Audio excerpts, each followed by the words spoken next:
I'm calling to order the meeting of the Parks, Recreation, Human Services, and Public Safety Committee. I'm Jack Walsh. Here is committee member Susan Honda. Remote is committee member Lydia Seffa-Dawson. We also have Council President Linda Kochmar here and Council member Paul McDaniels. Is there any public comment? The first person is Karen Brigado. Okay. Karen, take it away. Good evening, President Kochmar and City Council members. I got up here just to talk and to thank you for our work plan that the Arts Commission has just completed. It took a little while because, of course, you were gone for a whole month. So it is up here and it's ready to be voted on. I want to thank you also for the 2025 to 27 For Culture Arts Sustainable Support Grant that you will be accepting. That grant is very much needed. You see on our work plan, the amount that we're spending for the Arts Explosion last year, of course, was $34,000. It's down to $4,000. But that grant helps us with $30,000. So we thank you for that grant. And another $30,000 from that grant will be going to the resident artists that are at the PAC. So we thank you for that, and we hope you accept it here tonight. Thank you. All right, thank you. Is there additional public comment? Yes, the next person is Brandon Moak. Okay.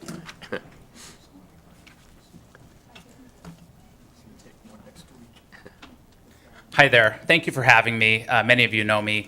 I'm the president of the Federal Way Symphony. I'm here today to thank you for the continued support that the city has shown the resident artists, speaking for all the resident artists, but especially the symphony, and to make you aware of a bit of a budget crisis that's looming for us. When the PAC was built, we signed our first MOU, which is basically our lease to use the PAC, which lasted for 7 years. And unfortunately, it was at a much higher cost than the symphony board members who were initially involved expected it to be. Basically, there's unknowns that came known. So last year, we worked with the city. I want to thank Autumn, Stacia, John, the mayor, everyone helped us, and we put together an MOU that made it much more affordable for each resident artist to use the PAC and to bring more art here into Federal Way. Well, those new MOUs only lasted for a year, so they're expiring in August, and the city does not have the funds as is to renew them. Some of this For Culture grant you'll be accepting tonight, hopefully, will be supporting the resident artists, and I've been told that that would get us kind of through the end of the calendar year, but not for a whole nother year. The support for the resident artists is crucial, and it's very important now. Despite all of the benefits that the For Culture grants have brought to the resident artists, it hasn't been the silver bullet that fixed everything that we hoped it would be, nor are we allowed to use those funds for things like leases. Well, you can use them operationally, but they have special facilities funding that we are not allowed to use for the PAC. So between the lack of corporate giving and just the changing state of philanthropy, the changes to the tax code, the nonprofits in the city, especially the arts nonprofits, are struggling, and the help from the city to help pay for the PAC is a lifeline that is not only necessary, but it's critical for the survival of the Federal Way Symphony as well as some of these other resident artist organizations. So I just wanted to bring that to your attention and thank you for the increased attention that the arts have gotten in the last year. We've all been feeling more support, and we're very, very grateful. I have a question for you. Sure. So when you use the PAC, does it cost you anything? Currently, yes and no. So the MOUs that we got, each was different for each resident artist to meet their needs, but it gave us rent-free a certain number of concerts and a certain number of rehearsals. We do end up needing more rehearsals, and we do end up needing some services that are not included in the rent-free, things like piano tuning, some extra staffing, things like that. So we are currently paying, but at a far reduced rate to what we were 12 months ago. In our old MOU, and what the original symphony board members had signed, there was a reduced price rent of $100 and some an hour, and I don't know if it was naivety or just lack of understanding, but they thought that was going to be the cost to use the PAC. When we started using the PAC, we learned that there was the rental fee, but then there were all the other costs associated with running a first-class building. So for the last 7 years, we operated in the PAC, but we had to cut our season in half, and we had to reduce costs, and we had to fundraise to be able to afford it. So this MOU that came into effect about 7 months ago was a huge, huge plus to the resident artists because it allowed us to use the PAC, expand our programming, still pay, but not pay as much, and continue to offer the free tickets and things that we've been doing to the community. So it's a really valuable piece of support. So your season is how many months? It runs October through May. So that's probably why it was only a 7-month. Well, we do things we've used the PAC for other things as well. This was actually a 12-month MOU. It expired, it was August to August. And I think the hope was that the Parks Department would find the funding to make it a permanent thing, because effectively it is a grant. It is, by charging less for the PAC, it's the city supporting the resident artists. And so the hope was that that would be found. And some of the money has been found from Floriculture, and I know there are other plans in the works to apply for more grant funding, but, those processes take a long time, and, and we are always actively applying for more grants for the same thing. So we're certainly working to find funds short of having to come and ask the city for money. But we really appreciate the offer that was made last year, and we're hoping we can make it, if not permanent, sign another 5 or 7 year agreement that gives us the ability to plan for the future. Okay, thanks for letting us know. Yes, Yes. thank you. Yep. Thank you, Brandon.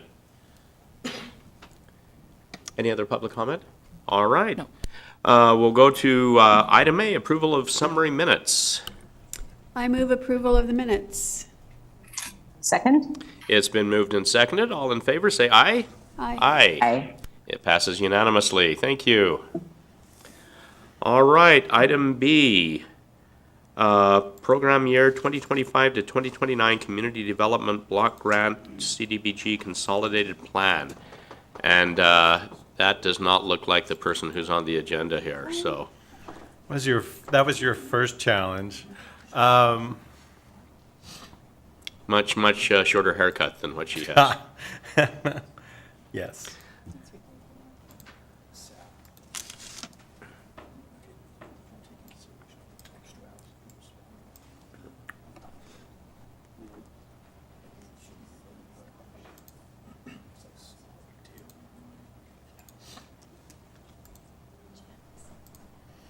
Okay, good evening, Chair Walsh, committee members Honda Anasefa Dawson, Council President Kochmar, and Council Member Paul McDaniel. Keith Niven, Community Development Director, not Kim Backrack. I have Kim on Lifeline if you have questions that I don't have answers for, so we'll see how this goes. So tonight, I'm going to be presenting the 2025-2029 Community Development Block Grant, CDBG Consolidated Plan Update.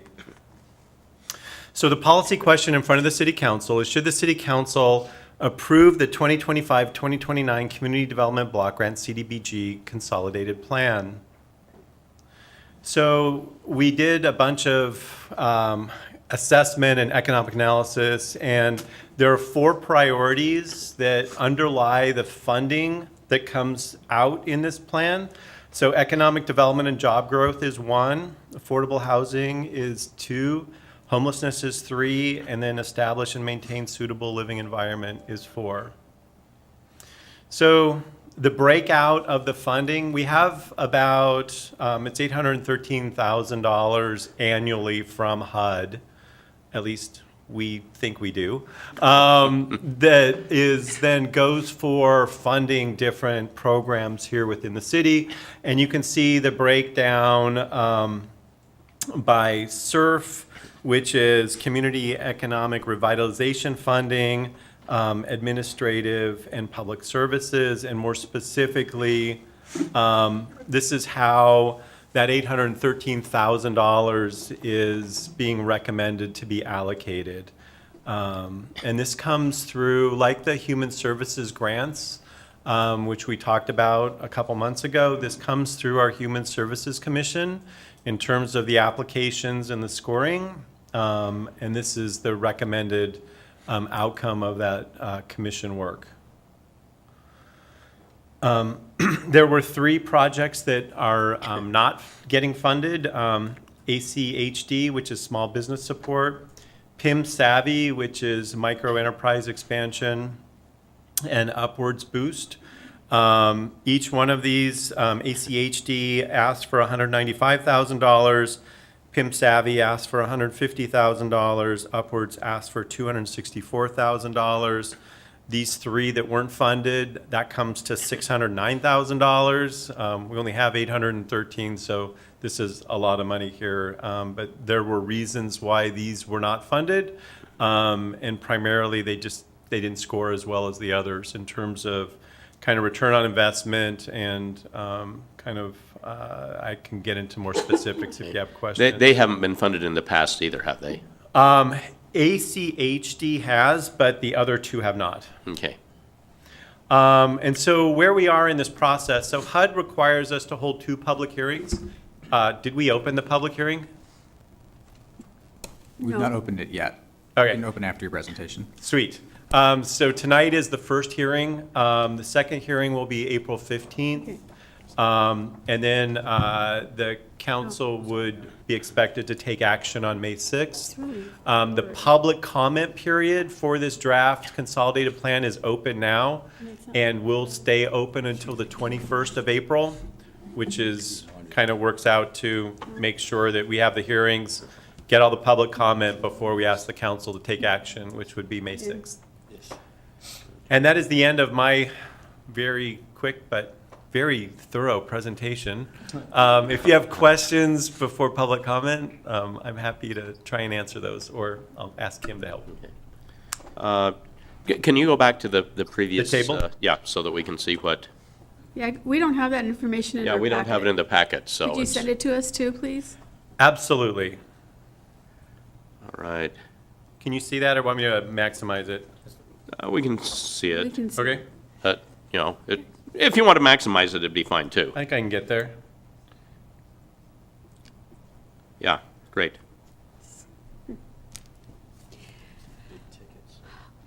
Yeah, I'm not sure why it wasn't in the packet to begin with. So I have a question. Yes. On the contingency plan, so why do we have that, and will it be spent? So this one is a little bit different than the human services contingency that we had left over as well. And if you remember, the council made a subsequent action to provide some additional funding to the senior center. Yes. For this one, primarily why we have a contingency is that 813,501 at the bottom of the table.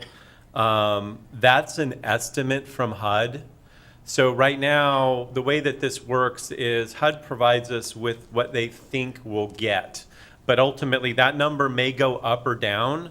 If it goes down, part of the reason for the contingency is then we don't have to reduce funding for any of the programs that are identified above. And obviously, if it goes up, then we have a bigger contingency that needs to be reassigned or assigned to somebody.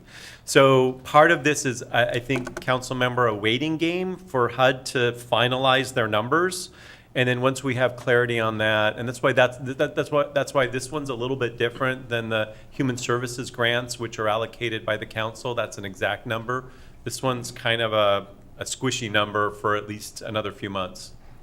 So on the MSC lobby rehab and the MSC food bank rehab, Yes, that's a lot of money for one organization. yes, Can you explain how that came to be? yes. Okay. I can try. So, Or you could call Kim. so the MSC lobby rehab. So MSC basically came in and said, because they allow for people to come into their building, they basically have. It's kind of like what we have over in the permit center, where we basically pulled all the employees behind a counter and we have separation, because what they have now is they have people that just come into their lobby and they have staff that are basically in an area that they don't feel secure.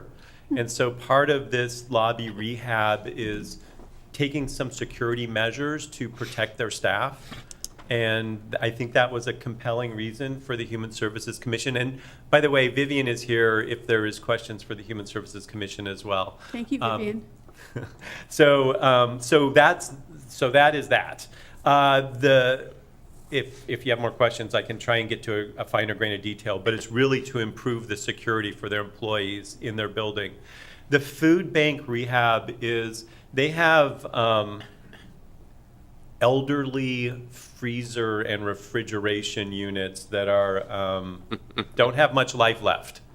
And so what I recall from this is the ability for them to replace some equipment for the food bank, which is vital to keep those perishables from needing to be moved out quicker than they otherwise are. Okay. So I think there were very two distinct reasons why this came up as two different things, and I think the commission felt like both of them were, I think, very viable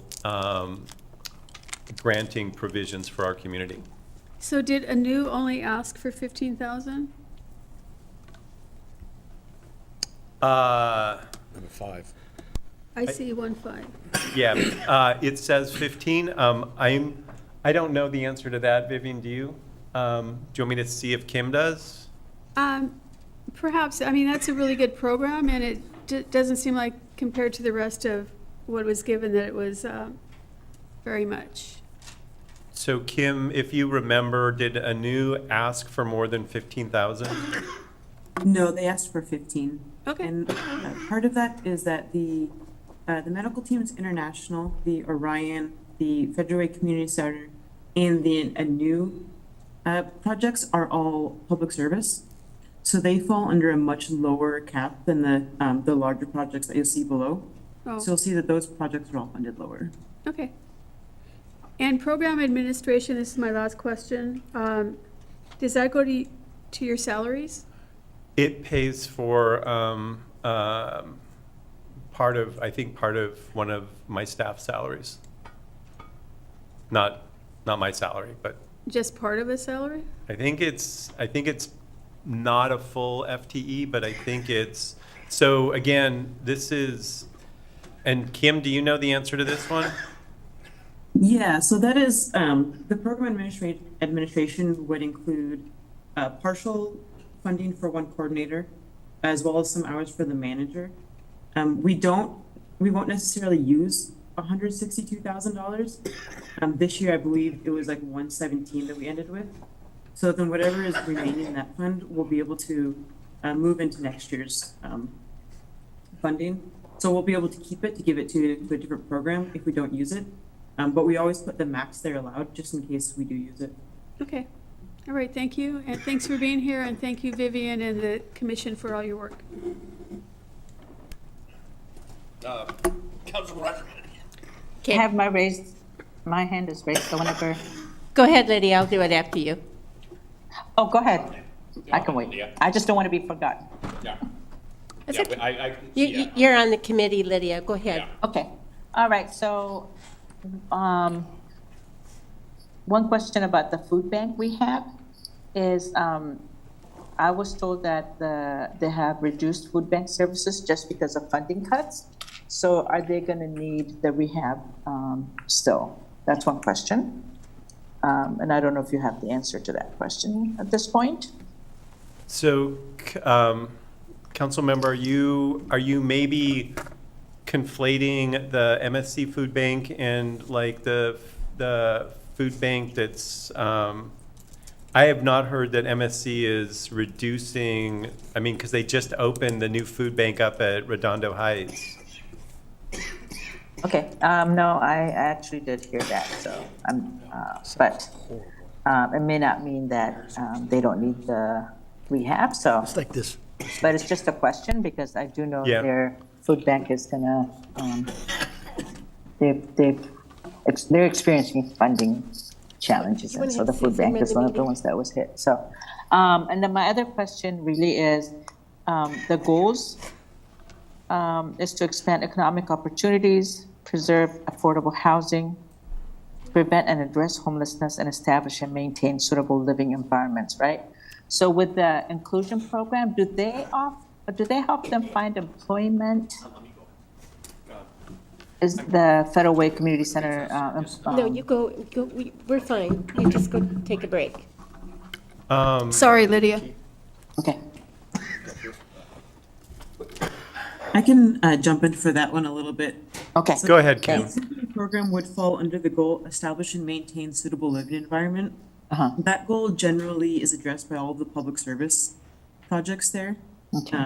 And that's a kind of a pretty broad goal. So suitable living environment could include like an after-school tutoring program. That one is, and that's a HUD-defined goal. So that one's pretty broad, and it can be pretty encompassing for any public service projects. Okay. And then this is a 4-year, 2025 to 2029, correct? So do you come back to us in 4 years later, or how, So this with the is, consolidated plan? the plan is for 5 years, but every year there's an action plan, and the action plan is specific to that year's CDBG funding. Correct. So we'll But come, the- go ahead. With the consolidated plan, though, you'll come in 2028, 2029 for the next 4 years, correct? The consolidated plan is what I'm saying. Yeah, so the Yeah? consolidated plan is a 5-year kind of implementation tool. But then every year, we will come and reappropriate these numbers based on our CDBG funding. Because this 813 is just for 1 year. It's just for 2025. Right. Okay, thank you. Okay, Linda? Could you go back to the list? That one? No, the money list. Okay, number 9, El Centro de la Raza Mercado. Could you explain that a little bit further? That one, I have a blank. Kim, can you help on the Mercado? Yes, so El Centro has a large mercado in the kind of planning, and these funds are specifically for design and planning for it. So they have secured, I cannot remember the number off my head, but X million dollars to actually build the mercado. But what they have not secured is fees for planning and for architectural fees. So that would be what this grant is for. So what is the Mercado? What is that? So it'll be kind of an open air market Oh, the mark? Oh, over by where the El Centro skating rink is. It's the old repair shop. yeah, I know that. Yeah. But, you know, I think, I was told they already had 4 million for either 2 or 4. So I think they have, and again, I think think about this in 2 separate pots. They have money to do improvements, or at least some of the improvements, not all of them. They're still trying to, I think, get that final puzzle piece over there. But this money is to hire an architect to actually turn that existing building into the one. So you have to have permit plans, you have to have permit fees, all that kind of stuff to get through. This money goes for that. It's the design and permitting piece of it. Whereas the other bucket is to actually build something. So we have, I'm just thinking out loud, we have competing markets, the farmers and the Mercado. And so I'm just wondering, we're giving money to the Mercado? Well, I mean, their market, while we're trying to find money for our market? I mean, kind of, hey, just a question out of the clear blue. What if we applied for community CDBG funds for our own market? I'm just curious. So, I'm not saying don't, I'm just saying. yeah, What would happen? so it would, the application would be scored against all the others. Okay, all right, yeah, okay. Thank you. Yep. Appreciate it. You know what would be really helpful is whenever this is done, we could get a list of, for example, like the Habitat for Humanity, 150,000 really isn't that much for a home repair program Right. for a large city. But it would really be nice if we could get I know that they do a review at the end of the year, if we could get a list of what actually, projects were done or helped with, so we know, just get an idea of what's going on. Absolutely. Yeah, okay. Yeah. Okay. Well, how much is by the way, without getting into, how much is this market going to cost the El Centro de la Raza? Kim, do you remember a total cost on that? They, I want to say the total is the 4 million plus the 160 here. That's interesting.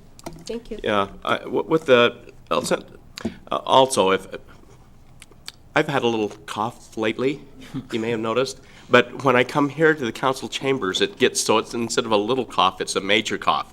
And it's only here that it gets like this. If it happens again, I'm going to ask Councilmember Honda to finish chairing the meeting. I will go home and join by Zoom when I get there, if it gets like that again. I mean, I don't think it's anything I mean, it's been going on 3.5 weeks, not anything contagious now, but it's aggravating, so anyway. We'll let you know about that. Yeah, well, Hardly decide. well, hey, none of my family, nobody else is, it's just, I don't know, anyway. We're all sick next Tuesday. Yeah, so, anyway. Councilmember McDaniels. Yeah. Most of my questions got answered, but my question is going to be, did we have only 13 apply, and then these are the 10? Because you showed 3 that did Right. not, so 13, Right. 10, okay.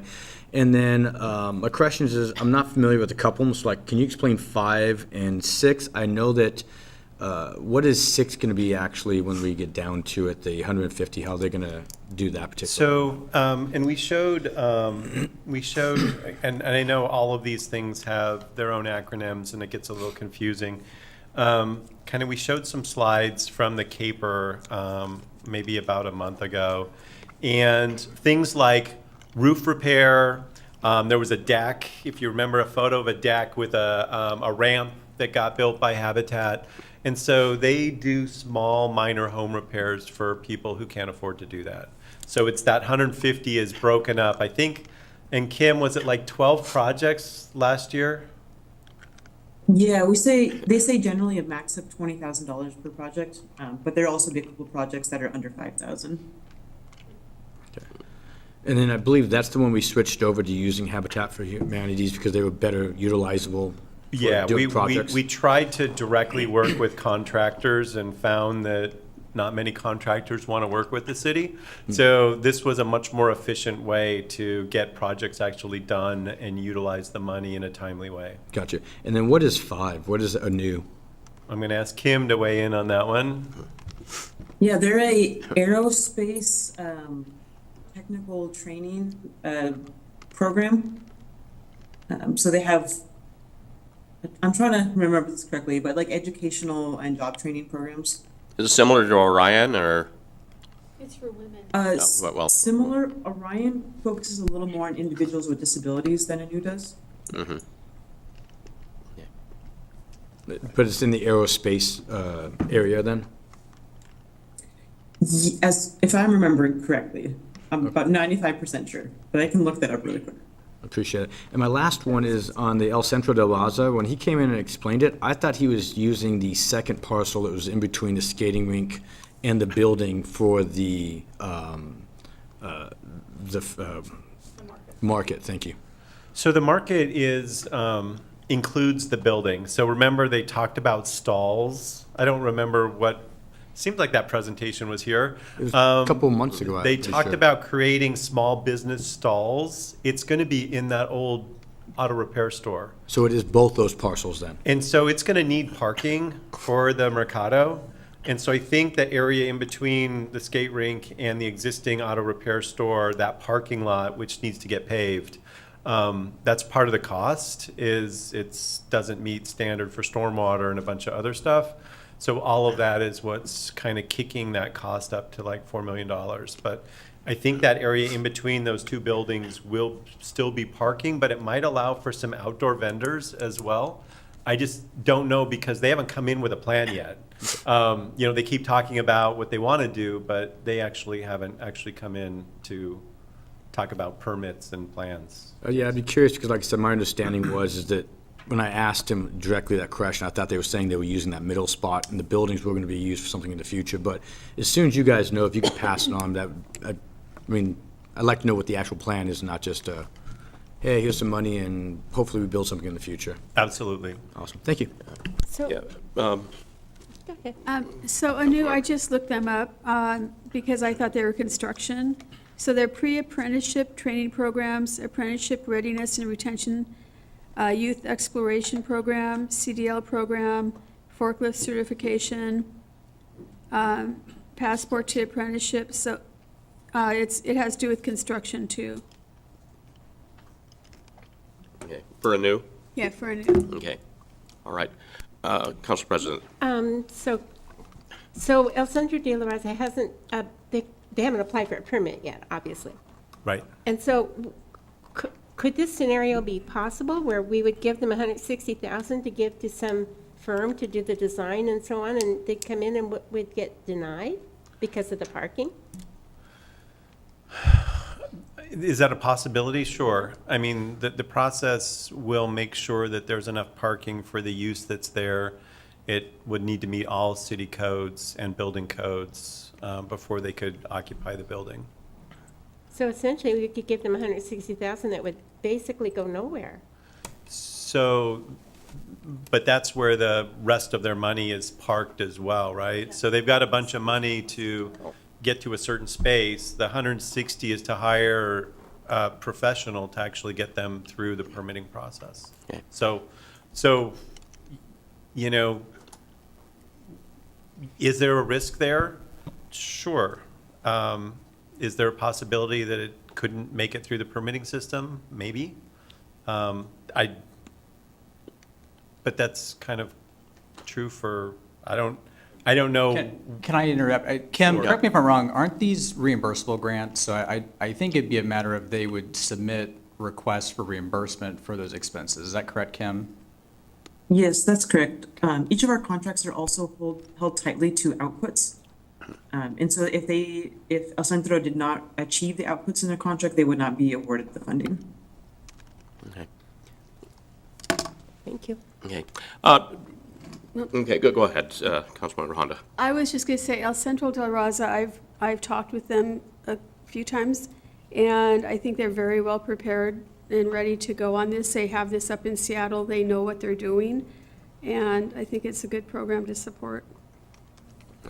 Lydia, or do you have any comments? I don't see whether you have your hand up or not. Okay. Yeah, earlier I was going to talk about ANU, so thank you, Susan, for looking it up. And that's what they do. And also, they started out serving women, and then they expanded it to serve men and women now. So it's a great program. And with El Centro, I was also going to comment the same thing as what Councilmember Honda said. They're a great program. They serve an underserved population, and their plan is really thought out.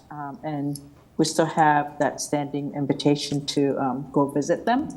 And the place that they have in Seattle, the plaza they actually have food trucks come in, I believe, at lunchtime and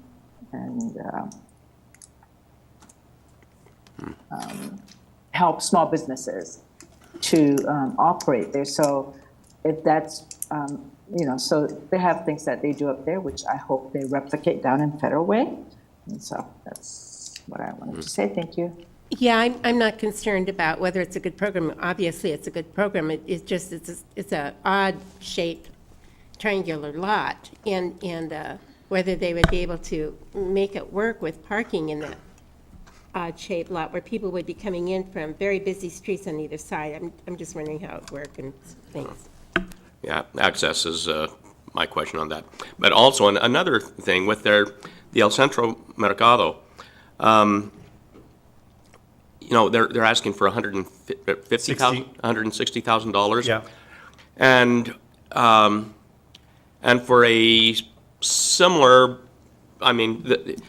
we're giving them that. This would be two different buckets of money, but the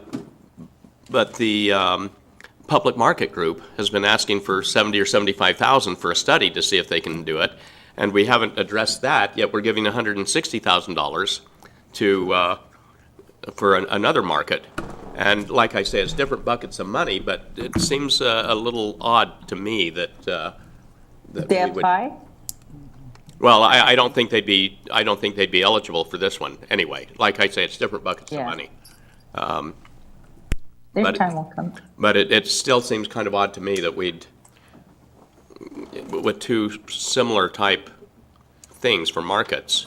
So part of the, and they're very different markets. I Yeah, mean, granted, the granted. public market hasn't really come up with a business plan yet. I've heard a lot of different things that they think they want to do there.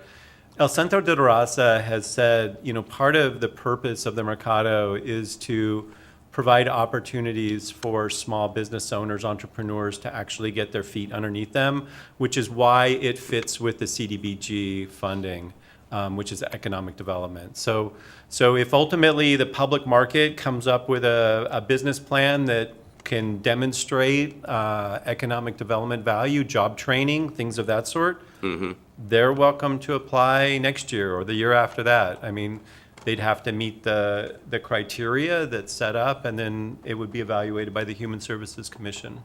Okay, all right. Thank you. Any other questions? Oh, I guess we need the public hearing. So we'll open the public hearing. Is there any comments from the public? Seeing none. Oh, all right. Vivian Alexander, yes. I'm just speaking about the Mercado. And when the people were here, they, gave the presentation, and I think Councilmember McDaniel was there that day. And they gave us brochures about what they were going to do. And it was very similar to some of the things like Councilmember Honda said that they have done in Seattle. What I was impressed with is that they are going to change that location to a brand-new look that would be consistent with what the city is trying to provide to make it a neighborhood place, to have it look good, have another nice piece of property, another element of the city that we could be very proud of. And because of what they do, they don't just provide a place for somebody to go shop. They have services that are available. So they'll have that whole area there that's going to be an asset to the city of Federal Way. So I wonder if, Councilmember Kochmar, did you see the printout of what they are trying to provide?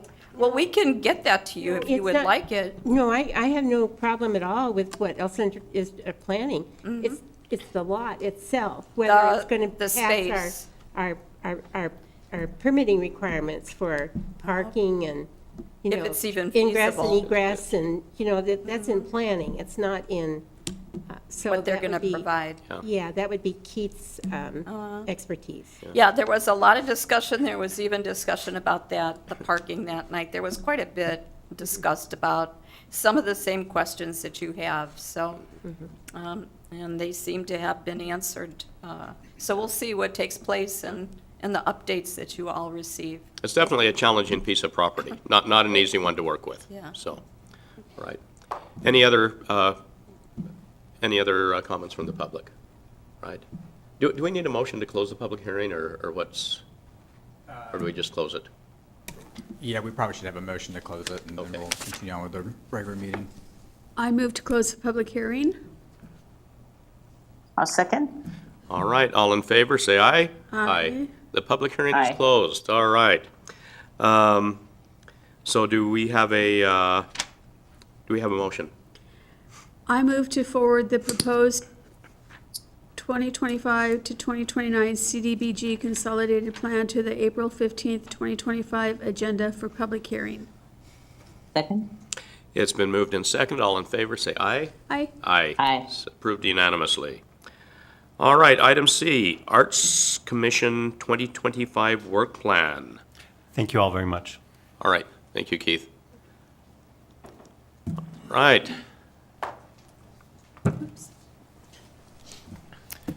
Good evening, Council President Kochmar, fellow City Council members, Kevin Hutchinson, Recreation Manager.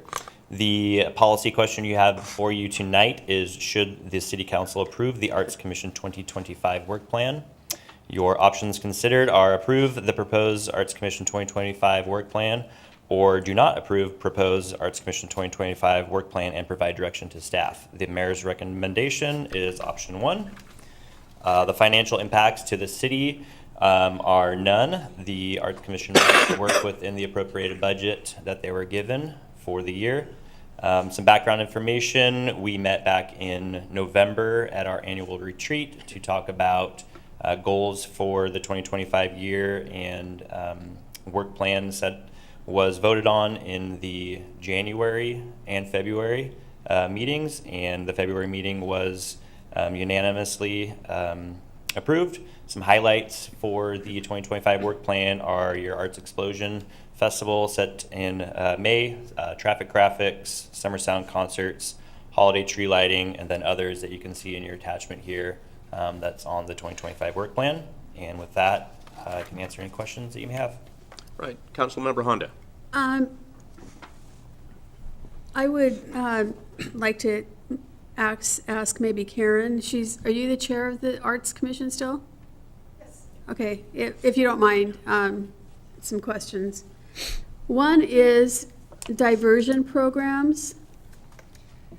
Yes, those under the special projects are our hopes and dreams, our short and long-term programs that we wish to have in place. That's why there's no budget next to them, because we haven't done them and there's no money for them. But diversion programs, yes, that includes such things as street art, mural art, asphalt art, sculpture, banners, tiling of the Great Staircase.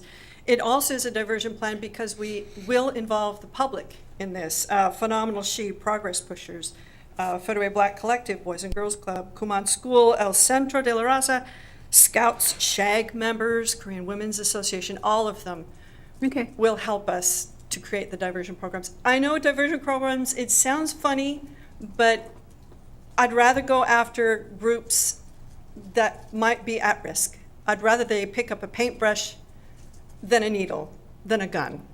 And that's our whole point. It's not our money, it belongs to the people of Federal Way. And that's why we want those diversion programs, as well as the creating public art pamphlet. And you look on the back, the Dumas Bay Arts Retreat. We always wanted to put up an arts retreat out at Dumas Bay. I can't think of anything more bucolic than that. Have an artist go out there and create. We also wanted the preparation for the World Cup next year, as well as a joint commission quarterly meeting.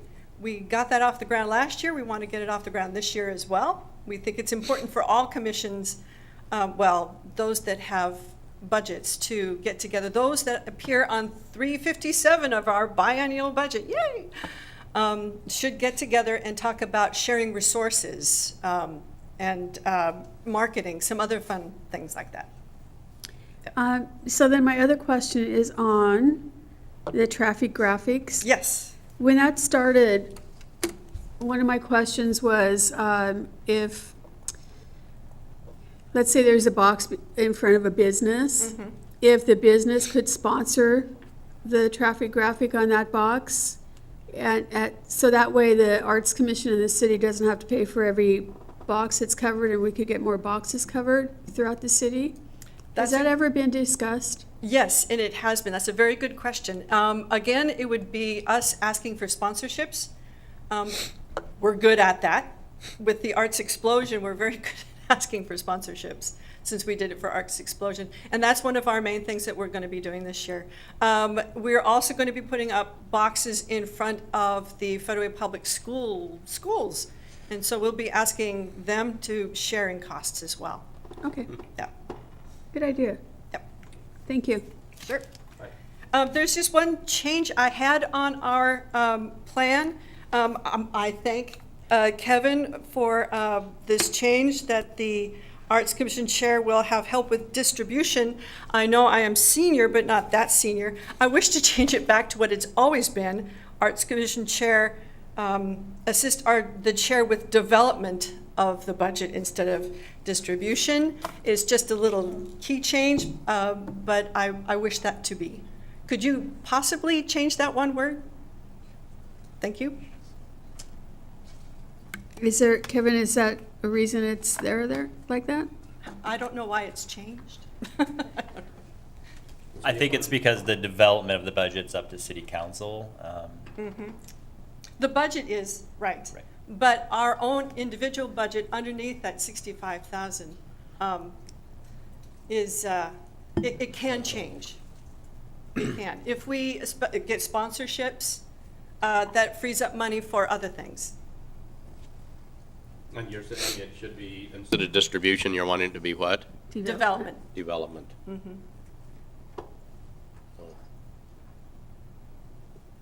Yeah, sounds almost more fitting, so. Okay. All right, Councilmember McDaniel. Yeah, I have two questions on this. The first one's gonna be, I'm gonna start with traffic graphics. Okay. It shows that we have around 1,500 traffic light boxes in the city, Actually, we have around 2,000. 2,000. I know, it's a lot. Yeah, that's way more than I thought we did. And then it mentions you guys have some partnerships, but the funds that we look at, we have is $6,600. How many wraps can you do for $6,600? Doesn't seem like a lot. About 2. 2? Yeah, at 2. That's all the budget will allow. With partnerships, 1,000 years? yeah, we could do one more, but it's going to take us a matter of, decades to get everyone fixed. We concentrate on those that are in high-traffic areas that might get tagged with nuisance art. Because we found that when we put on art on a box, it is extremely rare to have it tagged. That was gonna be my next question, is how often I know that, I didn't realize this till I had talked to some artists, that they don't tag other people's art. It's kind of an Exactly. interesting, code of their own. So, the second question I have is gonna be on the sponsorship of the Art Explosion. It only has $4,550 for it.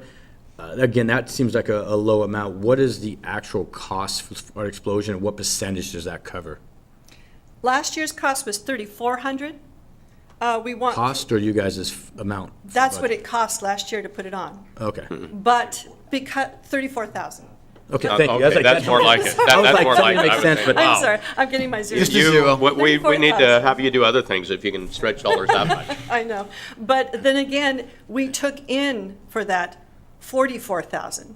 Okay, So there's an ROI there.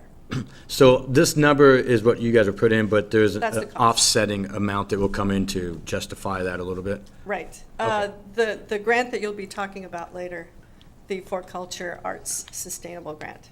Gotcha. All right, thank you. Sure.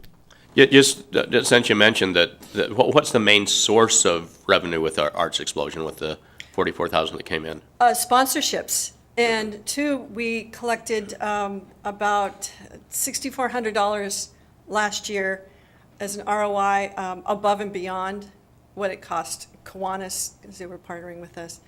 Yeah, we collected about $20,000 in grants last year, in sponsorships. Great. Yeah, we had them from all over. And 2, we get money from Call for Entry. And so that's a revenue source as well. Okay, thank you. Thanks. I don't think Lydia has her hand up, so, all right. Do we have a motion? I move to forward the proposed Arts Commission 2025 work plan to the April 15th consent agenda for approval with the change of the word where is it? Distribution. right, Dispute- Distribution. To development. Can I make a comment as Second. well? Or is it too late? With Yeah. the change of the Uh, word, yeah. I'm not sure if that's gonna clarify. I believe, and Jason or maybe Adam can help me with that, but staff has full discretion on how the budget is spent. And so with that change, I'm not sure how that would be seen for the Arts Commission commissioners themselves. I mean, if it's just a conversation, that's one thing, but I would agree with Kevin. It's, staff would, obviously, the approval of the council approves the budget, obviously, but we want to make sure we're not just on a whim changing allocation that the council's approved on this budget to reallocate funds to other projects. So if that's, the intention is to do that, I don't think that would be appropriate, just to go around council. I don't see that as the intention. I mean, I can't read the Arts Commission mind. When I was on the Arts Commission, We had a budget report every month, and we worked within the amount that we were given by the city. We didn't, and then it always came back to this committee, council committee, for approval. That's what I see the Arts Commission should be doing. I don't disagree with that. I think if the goal is to make sure there's guardrails in place, we just want to make sure that staff and Arts Commission's on the same page, that any change to the budget still has to go through the appropriate committee and council. Give me input. My input would be is that the chair and the Arts Commission would advocate for how they want that to be spent. And so that's what it is. It's an advisory motion or statement. Staff makes that final decision on what moves forward in consultation with the mayor to what is brought forward to the city council for actual approval. And so as long as that word doesn't change the advisory capacity to authority, I think we're okay. But that's where I need the legal advisement on whether that word changes that meaning. Could it just be changed to, instead of assist the Arts Commission Chair with distribution of the biennium budget, just work with the Arts Commission Chair on the biennium budget? Would that simplify everything? That seems acceptable to me. Fine. Okay. I don't have any objections to that. Yeah, just change it to, instead of assist the Arts Commission Chair with the distribution of biennium budget, just work with the Arts Commission Chair on the biennium budget. Okay, that's fine. So it's, I would agree with that. Did you get that, Mary? Awesome. All all right, right. So that is your motion. that's my motion. And so does, Lydia, does your second? Second. Okay, all right. So, all right, all in favor, Aye. say aye. Aye. Okay, unanimous. Thank you. Thank you, Karen, and the Arts Commission. Thank you. And staff. All right, that takes us to item D, King County Youth and Amateur Sports Grant Application, Summer Experiences and Enrichment for Youth. And that's, Kevin, you again? Thank you. This policy you have in front of you, a policy question is, should the city council authorize staff to apply for a $28,000 grant from the King County Health, Communities, and Parks Program to provide a 10-week teen outdoor trip series? The options considered in front of you are authorize staff to apply for the King County Healthy Communities and Parks Grant, or 2, do not authorize and provide directions to staff. The mayor's recommendation is option 1. The financial impacts, obviously, we would be reimbursed in the amount of $28,000, or however much we do spend in this summer trip series to provide lasting impacts and experiences generally for youth at risk. We partnered in the last couple of years with communities and schools to provide these trips. Staff partnered with their staff as well, so we had staff at the community center who for 10 weeks of the year took them to different places like the Mount Rainier gondola, kayaking trips, trips to the Seattle waterfront, things like that to enrich their lives, get them out of town to experience things that they might not have the ability to otherwise. And that is free for those youth ages, I think it was 12 to 17 last year, and we'll keep it the same this year. So with that, if you have any questions, I'm here to answer them. All right, Councilmember Honda. Thank you. I remember you talking about this last year. So what was your experience last year with that? How did the kids do? Did they enjoy it? Did you have every seat full in the van? How did it go? So the high schoolers were a little bit tougher to get there. Started at 8 o'clock in the morning, so some of them stayed up late playing games, and those buses weren't full. The middle school buses were full, so we met with communities and schools a couple weeks ago to provide some incentives for kids to show up. One of the ideas was to provide a passport for them. They get stamps. They get all 10 stamps. They get into a raffle drawing at the end of the trip series. But overall, a great experience. A lot of the kids were pretty shy and closed off at first. They come from different middle schools and high schools throughout Federal Way, so some of them didn't know each other at the beginning of the year. By the end of the year, some of the kids that otherwise would be super hesitant to do something like ride a gondola kind of broke those barriers and were able to do some things that they thought they probably couldn't do. So overall, great experience. I attended one trip. Our senior coordinator, Dave Schmidt, I think attended most of those trips, about 8 of them. And then another staff member, our inclusion coordinator, Sabrina Bates, led one trip as well. So Who decides on what type of activities or trips that you go on? it's a combination of us, staff in the Parks Department and communities and schools with their feedback from, this will be the 3rd year, so getting feedback from the kids on what they liked and didn't like, as well as just our expertise in providing those programs. Our inclusion coordinator and senior coordinator do tons of trips throughout the Puget Sound region, so they have a lot of experience programming those types of adventures. And these are not overnight, they're No. day trip? Day trips, usually 8 to 4, around there.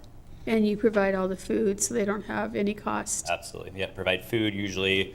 We provide an extra meal for them on the way home too, to take home with them. Awesome, I think it's a great program. I'm glad that you guys are doing it. All right, Councilmember McDaniel. All right, I'm gonna just verify, so the age is 12 to 17, you said? I think Roughly. so. I can get back to you on that, but roughly, yeah, it could Okay. be 13 to 17. I can't remember if it was 12 or 13. No problem. And they did about 8 trips last year, you said? Yes, this year we're trying to do 10. So it's broken up into 2 different groups, the middle schoolers and the high schoolers. So each group actually does 5 trips. So 10 trips total, 5 trips for each group. How many students or teens are usually in a trip? Like how many? 12. 12, okay. And then so was last year the first year we did this, or have we done this in previous years? It's just the first time we've had grant money available for it? Last year was the 2nd year. We did not have a grant last year for it, but the year before we did. There was kind of a lag in me taking over the position, and the application kind of was around the same time. So the first year we had a grant, 2nd year last year we didn't, and then hopefully this next year will be another grant-funded opportunity. Gotcha. And then what percentage of the trips does the 28,000 cover? All of them. So It's fully funded by the grant, yeah. Okay, so the whole trip's not more than $28,000 then? Right. Okay, Yeah. that was my question. Thank you. All right, thank you. No questions from Lydia, it looks like. Do we have a motion? I move to forward the proposed grant application authorization to the April 15th, 2025 consent agenda for approval. Second? It's been moved and seconded. All in favor, say aye. Aye. Carries unanimously. Thank you. Thank you. All right, thank you, Kevin. And Leif Ellsworth up next. Item E, Department of Commerce EV grant funding acceptance. Good evening, Chair Walsh and committee members. I don't want to shock you. I'm not here about a pool issue tonight, for once. So hold your horses. But before you have a policy question tonight is, should the City Council accept the Department of Commerce grant funding of $300,000 and authorize the mayor to execute the contract for electric vehicle charger installation at the Federal Way Community Center? The recommendations are approve the proposed grant acceptance or do not approve the proposed grant acceptance and provide staff direction. The mayor's recommendation is option 1. And just a little bit of financial information is that the revenue for the City Department of Commerce grant for electric vehicle charging is $300,000. That will be credited to the Parks Department's capital budget. And there should be no cost to the city for the installation of these EV chargers. So we are looking to place 6 individual chargers or 3 individual chargers with 6 slots for EV charging over at the community center. And with that will come, future costs could potentially include replacement of the charging cords and or just general maintenance for the chargers themselves, but there will be no cost for installation within the first couple of years. And background information is that the city has been awarded the Department of Commerce grant to support the installation of EV chargers. And for years, the city has recognized the importance of expanding EV charging infrastructure to enhance the accessibility and encourage the adoption of electric vehicles. The receipt of this grant provides that critical opportunity to accelerate these efforts and leverage additional resources. Quick question on the EV charger. You talked about continuing costs, for maintenance and stuff. Does the charge for the charge Does that make sense? I mean, does that help cover future maintenance costs? I mean, what the person is paying to get their vehicle charged? Sure. So we haven't adopted a policy yet. We'll be coming back to you with that on what that mode or method is going to be, whether it's going to be a cost per charge, given out for free, or what that mode will be. Okay, all right. My wife, my son is moving up here from Utah, and my wife flew down to drive his Tesla up here. And what was normally about a 12-hour trip was about a 16-hour trip with all the stop for charges. So anyway, I had a very tired wife when she got here. So anyway, all right, Councilmember Honda. Where will these go at the community center? So right now, we're not 100% sure, but we are intending them to go down towards the kitchen side of things. We have those Okay. 2 spaces that are for packing in an event load in and load out, and then they will be the 6 spots right next to that. So when the community center is packed and every parking spot is taken, will those be reserved only for a car that needs to be charged, or could anybody park there? I may not have that exact answer for you right now, but at the moment, they would be reserved for EV only. So you'd have to be charging a car? Yes. Which would take how long? It depends on the car, so we're looking at right now going with a level 2 charger, which looks to be about 2 hours for an entire charge of a vehicle, depending on the size, capacity, all of that. So then we would expect if this person was there for longer than 2 hours, they would go move their vehicle so someone else could use the space? Yeah, there are some particulars that we haven't worked out that we'll Okay. need to work through as far as what those regulations or expectations would be for parking in and of itself. Okay, well, as long as you're not taking away the disabled parking, No, okay, nope. awesome. Do we know what the average stay is for a community center member? Completely off the top of my head, but I would average about an hour and a half to 3 hours. So Okay. depending on the age of the individual, whether you're just attending a class, most of our individuals that come to the community center are attending 2 classes plus. And the teenagers that we have in the afternoon or evening are there for about 3 to 5 hours. But they probably wouldn't be the ones with the Correct. Charging. electric vehicles, yes, okay, all right. Do you have more questions? All right, Councilmember McDaniel. Yeah, Susan actually answered a couple of my questions location-wise. I wanted to know, is this the $300,000 that was brought up by the state reps with our conversation that last time? That's correct. Okay, so we're going to spend it so we can go back and ask for more? Correct. We have asked in our legislative ask for additional money for it. And so part of this acceptance is making sure we secure the $300,000 that we've received. And we've had some conversations. If it's not enough, we're asking for that additional funding. If it's more than we need, there's potential that we can have additional sites. We have to have those conversations with Department of Commerce, but they seemed open to it in Leaf and I's initial conversations. Gotcha. And do we feel pretty comfortable in the cost that we broke out on this? Yeah, and so Leaf and I actually met with the, installers of the units on Friday, and part of it has to do with your electrical run and how far you're coming and how much wire you're purchasing.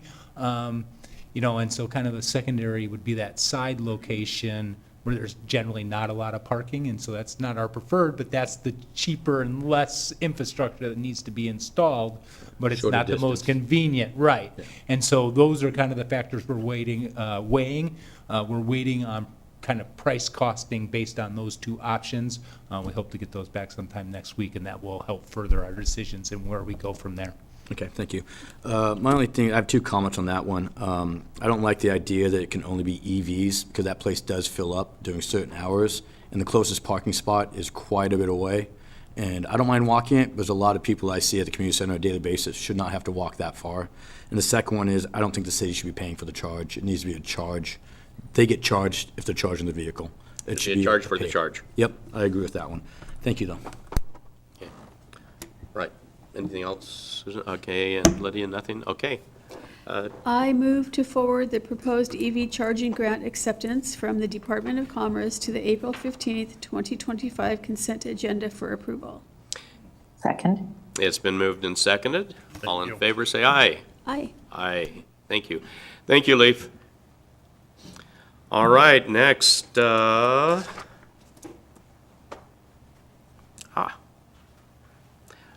Item F, report on Dumas Bay Center operations. Good to have you here. How are the kitties? They're doing great. Driving me nuts. But they're wonderful. No pictures? Oh, just hold on. Good evening, Chair Walsh, Council President Kochmar, Council and committee members. Nice to see you again. Thanks for having me here. So, Dumas Bay update for the first quarter of 2025. Want to give you a quick note. In your packet, I have since updated the slide material, so it's not one for one with all of the information, but it'll be close enough. All right, so year-to-date revenue at a glance through March 31st. For conference and lodging, we're looking at a total of just under 115,000. Catering, we're right under 32,000. Food and beverage at about 14, and then miscellaneous revenue is 4,800. Total revenue roughly around 165,000. And then in the next slide, I've broken this down just so you have a little more context. I've provided a monthly average, and then I'm also doing a quick comparison to 2024 numbers for you. So for conference and lodging, right now through the end of March, we're averaging roughly about $38,000 in rental total. This is down from the 2024 average, but I will say the beginning portion of the year is always a bit slower, and you'll see in a future slide that it's got a brighter perspective. So I expect this to average out over the course of the year by far. Catering is a pass-through. It'll be on the revenue and the expense slides.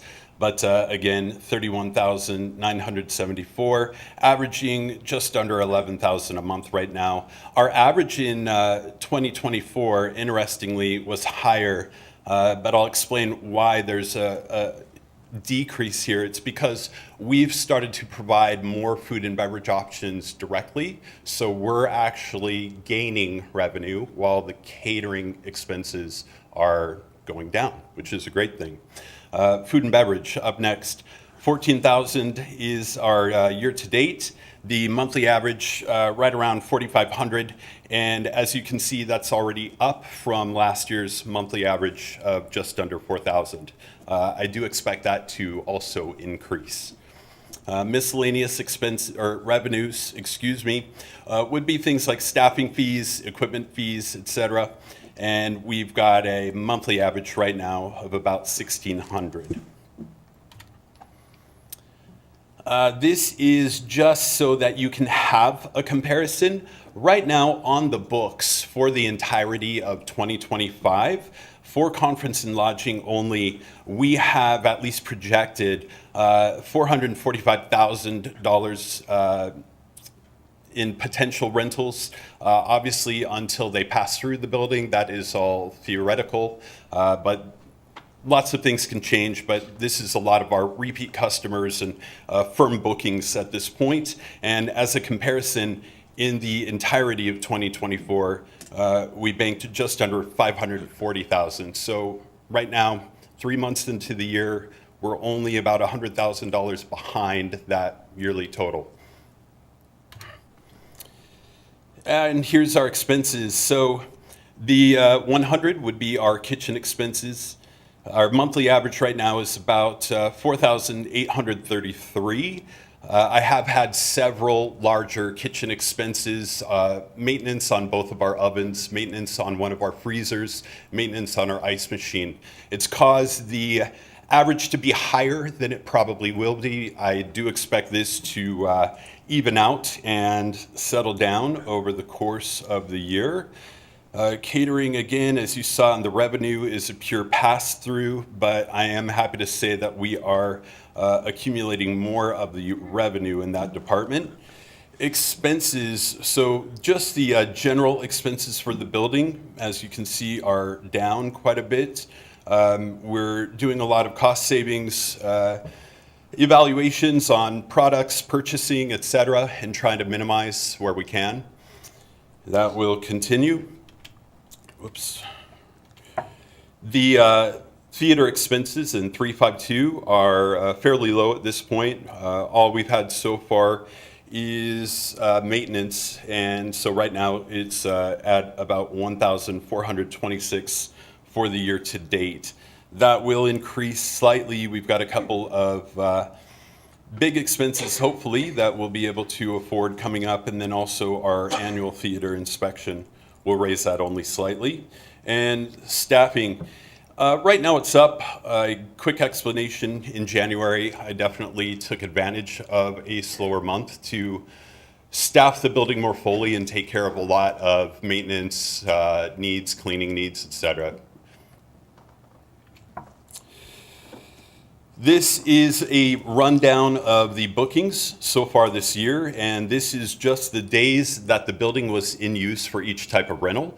It is not equating to the amount of rentals, just the days that it was in use. So there could be overlapping rentals of the same type, etc. In January, for social and general meetings, these would be single-day events. There were 3 days in use in January, 4 days in February, and 6 in March. For our retreats, these are multi-day events that would include lodging and overnight usage. The total amount of days in January was 18, 17 in February, 15 in March. Recreation utilized the building 8 days each month, and the theater, Councilmember Honda, I know you were curious about the usage of the theater. It was used 30 days in January, 22 in February, and 26 in March. I want to give you a brief glimpse into another exciting thing. We're partnering with Center Stage. They are going to be applying for a sizable grant from For Culture. We're hopeful that we could potentially receive funding. This would ideally help with all 4 of these items. However, there is a primary focus for sound and lighting, but it could potentially help with the seating and curtains. And as usual, Titus is interested in what's going on. Remy's looking for a way out, and I'm hoping I can answer all of your questions. Right. Councilmember Honda. Thanks. They are cute, even though I'm very allergic to kitty cats. But he's looking right at me, or she. How many weddings did you have, or do you have planned? So far this year, there have been none. We have 1, 2, 3 that I can think of off the top of my head. That are planned? That are planned for later this year. Good. Yes. Okay. It's such a beautiful location. If there was something that we could do to make the reception area work for people, it would be awesome. So I heard today at our Service Club meeting that Fusion is moving their event to a Saturday this year. That is correct. Does that impact anything that would normally be there on a Saturday? And does Fusion get the site without cost? They do not. They pay the same fee that anybody else would pay to be at the center. Does it impact the building? Absolutely. It's a huge strain on the building, on our resources, on the staff. As you know, they utilize the grounds, which is atypical of any event that happens at the center. So yes, there is an impact. However, we do have a group that's overlapping them. They'll be in the Heron Room, and that will be a retreat. So there is a group of people that will be staying there. Last year, they overlapped with a group of disabled adults and young adults, and that was very challenging. We had a tough time especially with the traffic in and out of the building, usage of the ADA bathrooms. It posed a lot of interesting challenges. We learned from that. I am better aware of what can and cannot work moving forward. And I feel very positive and confident that we can serve them well while not closing off the building to other business entirely. That was my question if, because on a weekend, I know that you are rented, you have leased out Yeah. on a weekend and moving it from the weekday to the weekend. I was wondering what impact it had on the building. It's a large impact, and I would say the same thing, Councilmember Honda, for weddings. Any singular day event that takes up, especially our largest space, the Eagle View, it takes us offline for the ability to do the multi-day retreats, and that is really where we excel. That's where we generate so much revenue. So to essentially, only earn from a singular room or a singular entity is tough financially. It's not the ideal, but like I said, they're being charged the same rate as everybody else. I'm happy with what their, what the fee for the rental is, et cetera. I think it'll be a great learning experience for them to see if the weekend is a great opportunity, maybe to grow what they're doing. Yeah, that would seem to be the reason that they wanted to move it, because of people having a hard time getting to the event on a weekday. Yeah. So I hope it's more successful. I've always thought it was a very successful event anyway. So because it's a weekend, when there's parking off-site, that is still going to be available? Yes, so parking has historically been really tough with Fusion. Usually ends up lining the street outside of the center, and then I do know that a lot of people park off-site and either carpool there or take courtesy vehicles to get there. I assume that's going to be the same thing that happens this year. I mean, we only have the 104 spaces, so it can only hold that many vehicles. Yeah. Yeah. So for the people that are holding their retreat there, will they have parking priority?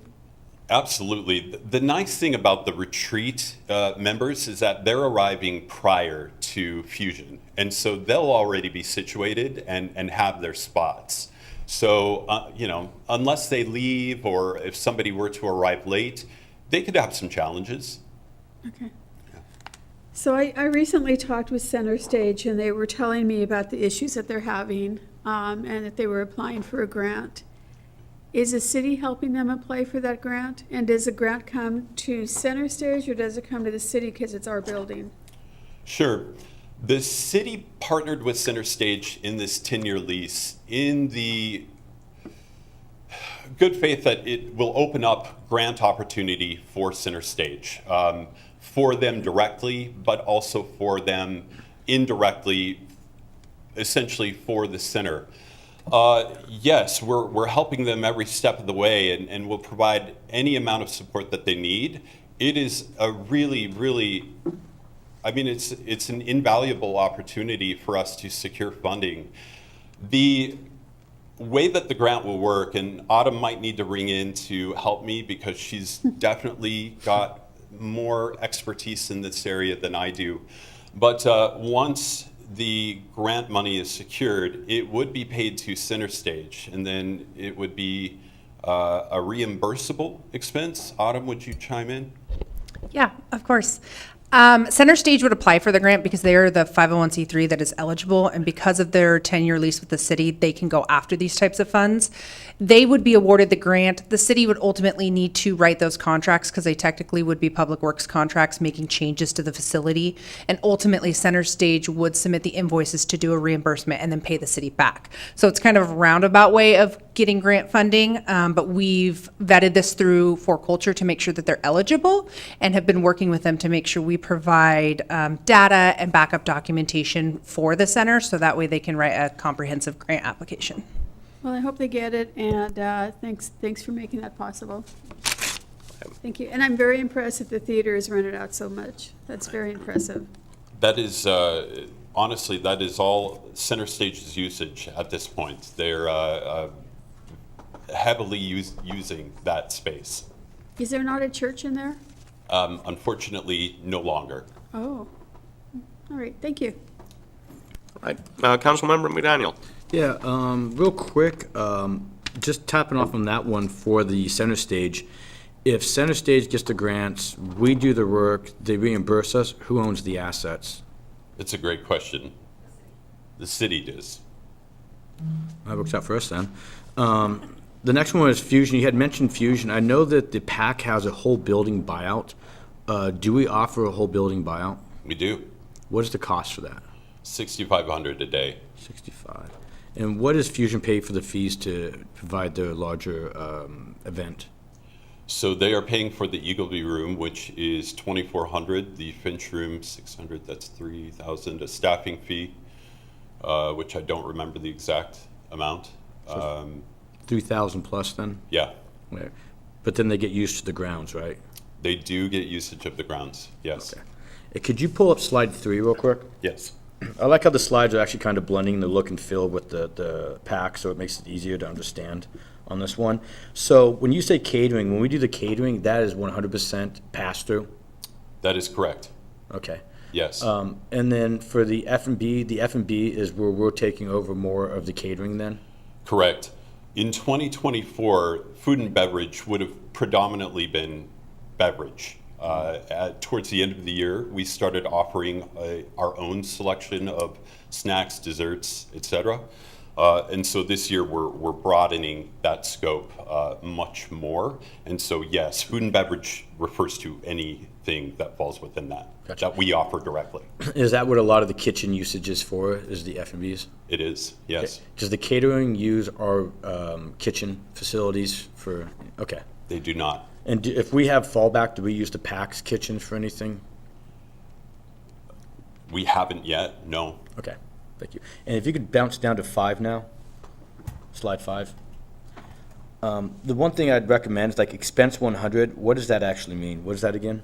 That is the kitchen.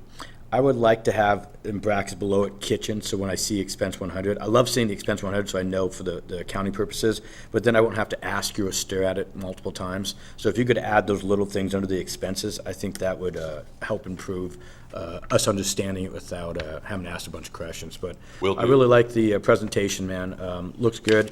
Obviously, wish we had a little more cash, but we'll see how the rest of the year goes. Yep. Hey, thank you for your time. Thank you. Kevin,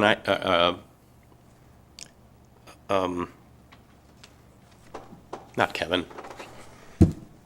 David. David, yeah. I have a couple of questions. On this, go back to slide 4 first, I think. Oh, no, 3. Yeah, starting with that one. You have the year-to-date, and then the monthly average, and then the monthly average for 2024. It seems like it'd make more sense if you had on that 2024 monthly average, have it for that same time period as what it is for this year. So instead of for the full year 2024, have it January 1 through March 31, 2024. That would be more of an apples to apples comparison. Does that make sense? It does. I'm going to have to disagree with you. I'm going to do whatever you direct me to do, however, but I'd like to give you my take on why I'm doing it this way, and you let me know which you would prefer. Okay. Our business varies so much from month to month, year to year, that there is no consistency from January 2024 to January 2025. We have different groups, different amounts of rentals. Even our pricing structure changes somewhat. I feel that giving you the monthly expense broken down by the month for the entire year offers a more accurate picture because at least we know what our minimum bar is. So there's not much seasonality then? There's seasonality to the extent that we have repeat customers, but they're not always coming. For instance, a very, very large group that came later in the year last year came within the first quarter this year. So I don't feel that it's an apples to apples comparison to do that. But again, if that's what you want to see, I'll do that.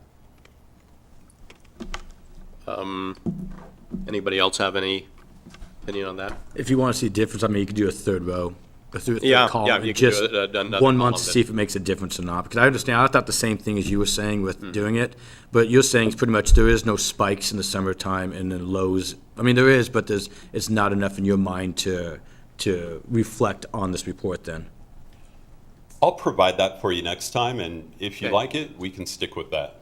Yeah. But I'd do the fourth column. That way you can show what you were thinking and then what he was asking for, and we can see if there's a big switch or not. Sure. Okay. Thank All you. right, thank you. All right, Council you. President.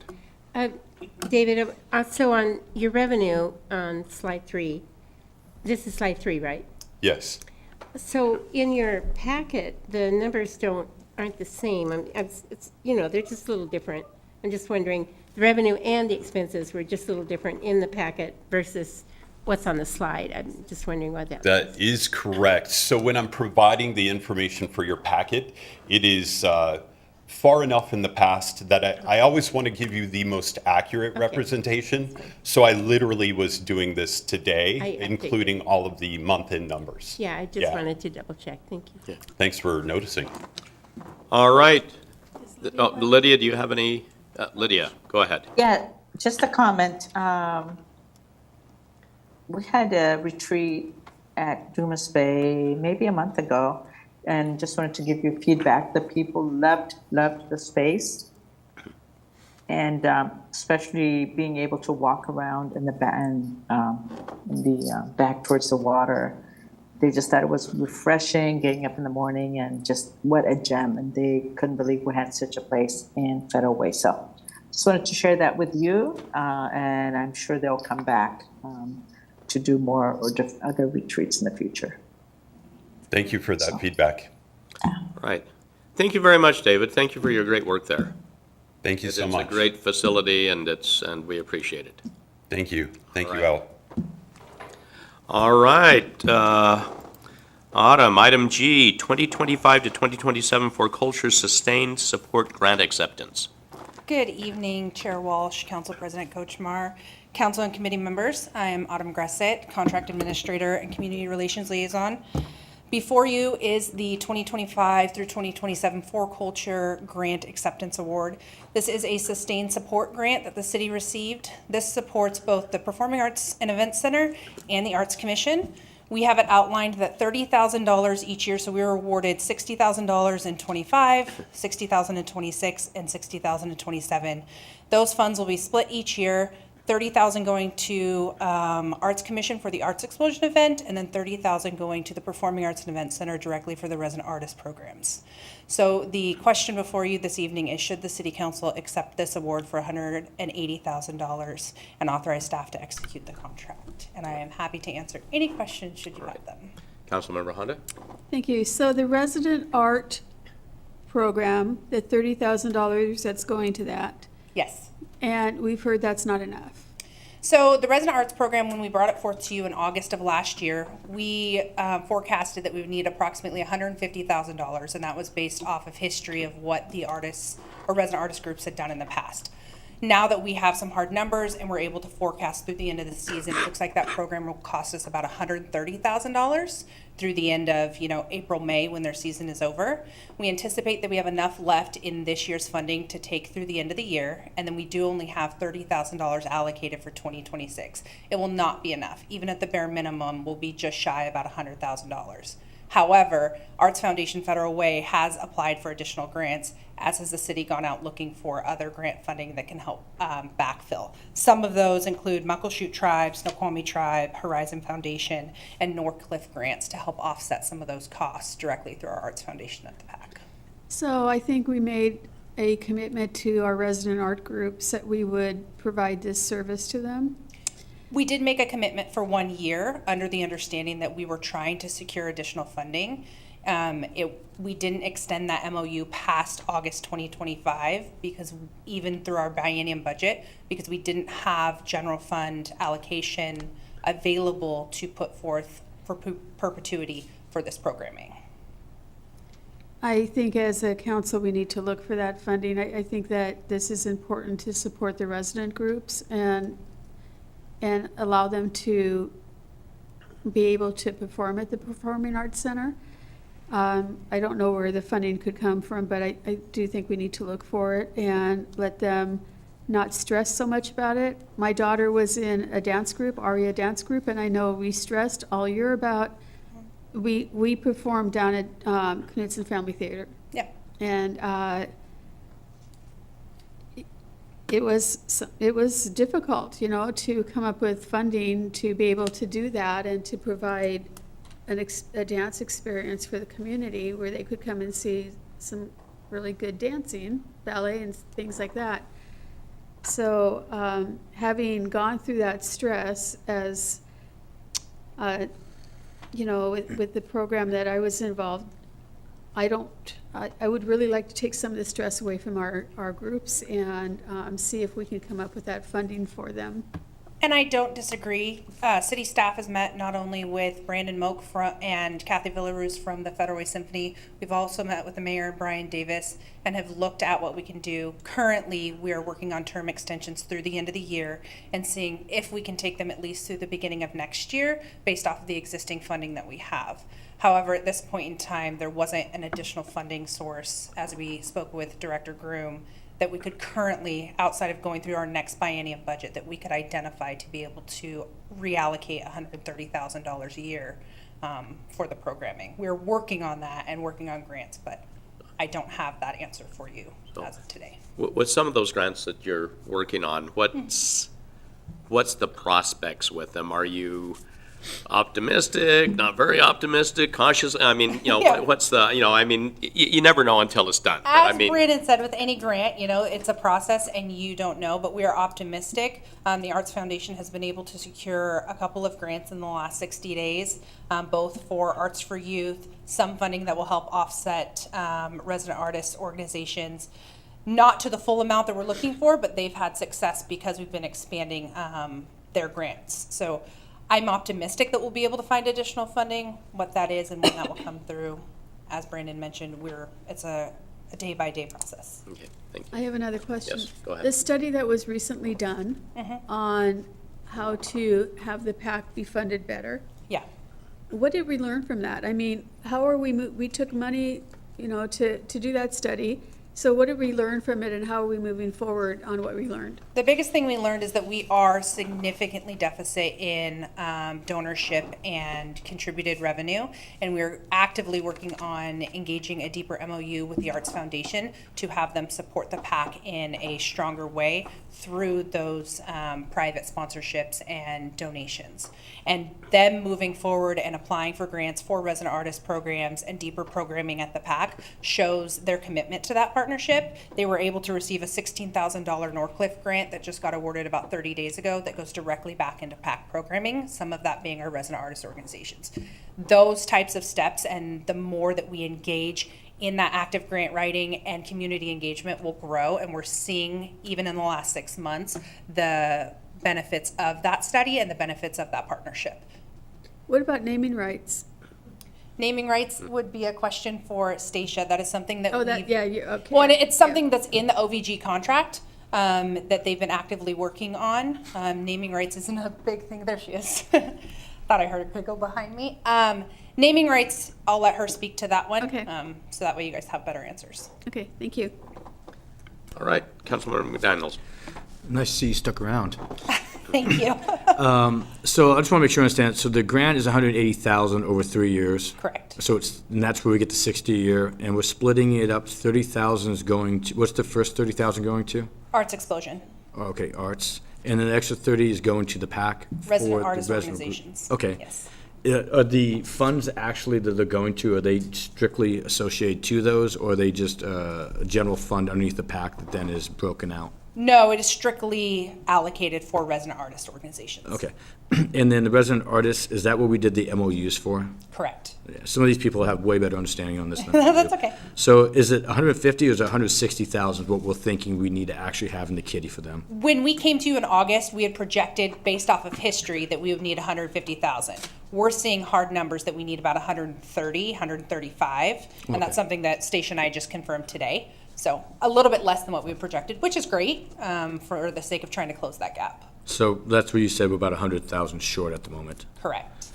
Okay, and then, I don't know if this is, the MOUs is what I have a question on. So when these, this fund, is that fund then used for the MOUs? Or how does that actually, how does the funds then transfer, and does money actually move around, or is it So- just allocated? That money just gets allocated towards the resident artist organizations, and underneath the PAC 115 fund, so the general PAC fund, is where Stacia has those additional dollars to pay for the expenses that come with hosting the resident artist organizations for their rehearsals, practices, and concerts.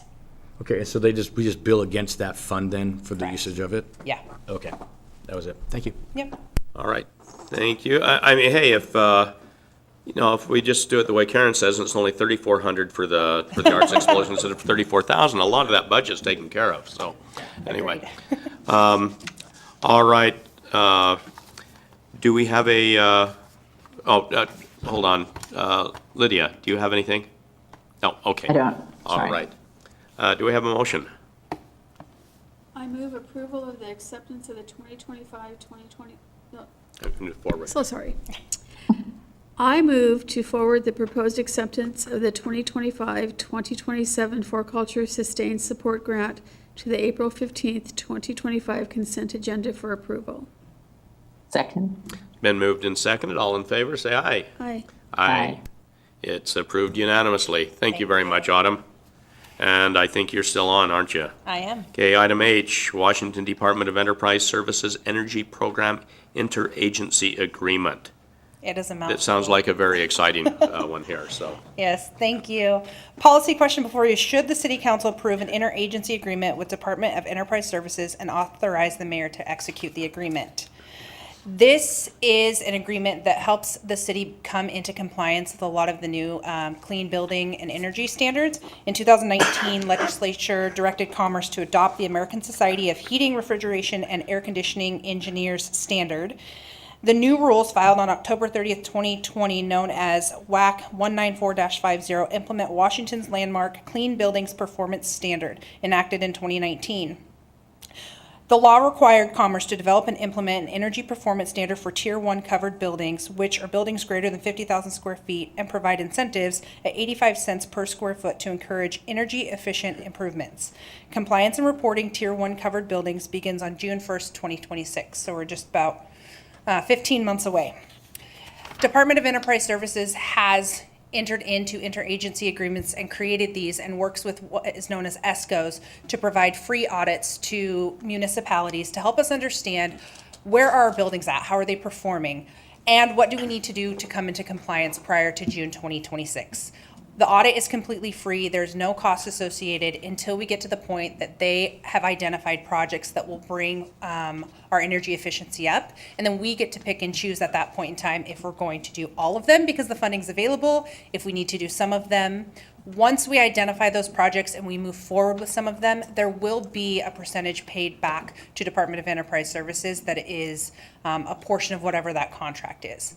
Those amounts are not currently known, but as we work through them, we will be updating council. And I'm happy to answer any other questions that you may have. Councilman McDaniel. What buildings will be in the audit? Is Dumas Bay one of them? Dumas Bay will be one of them, City Council, the Performing Arts Center, the Community Center, all of our major assets at this point in time. I know Jason and I have talked about some of our smaller assets, but we are focused on the ones that are over that 50,000 square foot level or that are close to it and that are our major assets. So that way we can get out ahead of any compliance problems. Okay, and you said, what was the compliance date? June 1st, 2026. That's really close. It's close. I look forward to seeing But that that, audit. that is for buildings under 100,000 square feet. There's Correct. different thresholds. Yeah. And so we're looking at City Hall building as the 2026 deadline. And hence why in this last budget cycle, you guys approved a facility supervisor. This is cumbersome legislation that we have got to adhere to. And if we don't adhere to it, it's punitive to the cost of $100,000 or more a year in fines. And that's something we're trying to avoid at all costs. And so this program really assists us and that new facility supervisor to help us meet these requirements. We're required. Is the requirement to have the audit or to have the fixes? No, your requirement is to be within the energy performance standards. So we have to do a year of baseline study, find out if we're within that range. And if we are not, we will have to make improvements to said facilities to get into compliance. I can tell you with flip of a coin confidence, I'm pretty certain we're gonna fall in compliance here and not need major, but again, it's still a flip of a coin. We need to have that study done before I say it, but I think here we'll be there. Newman Space Center, a whole nother ball of wax, and we are not in compliance there, and it's not gonna be cheap to come into compliance. Oh, I assume she said that the compliance was in all the buildings. Newman Space is the first one that comes to mind. So. But that's not the 26. You're saying that the City Hall is the first one? Correct, because it's 88,000 square feet, so both, it's under 50,000 square feet would be the Performing Arts Center, Community Center, and Dumas Bay Center, and so I believe those are a 2028 deadline, if memory's serving correctly, but there's deadlines that go all the way from 2026 to 2030. Okay. If you want the actual deadlines, it's for anything over 220,000 square feet, it's June 1st of 26.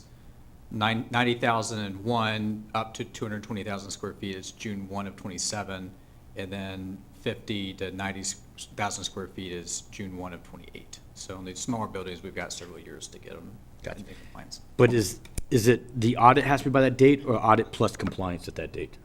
Audit plus compliance. Wow, thanks.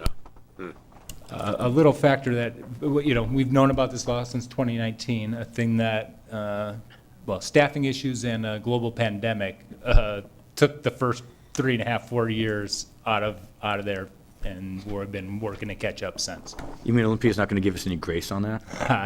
I'm hopeful because it does. It feels very fast, and Autumn and I have been working for months to just try to get this ESCO in place so we can get the audit done. And Olympia and a lot of the other ESCOs and even Department of Enterprise Services really didn't start holding any trainings or any outreach until the last year. And there's been a lot of documentation that's come out that has helped outline what we need to do to become in compliance that wasn't there even as early as 2020 or 2021. So it's been a process. So originally they said you got to comply, but with what? To what, it sounds like, to begin with. And without looking at the manual, I don't want to speak specifics, but, there's engineering and calculations that go into it, and we're aware of those, but I can't just here at the dais spit it off to you, because I'm not an engineer. Okay, right, Councilmember Honda. So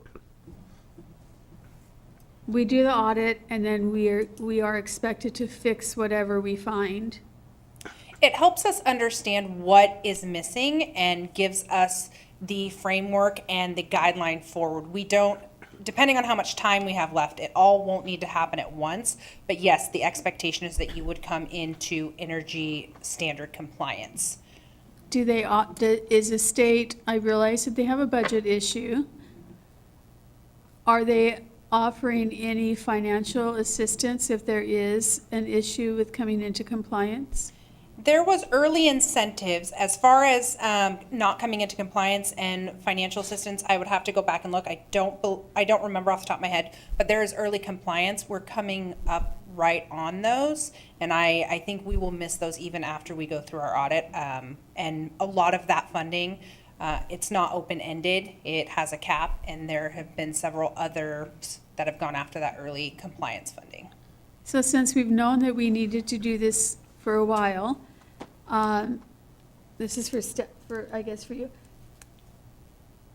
And you don't think there's anything in this building that we'll be out of compliance with?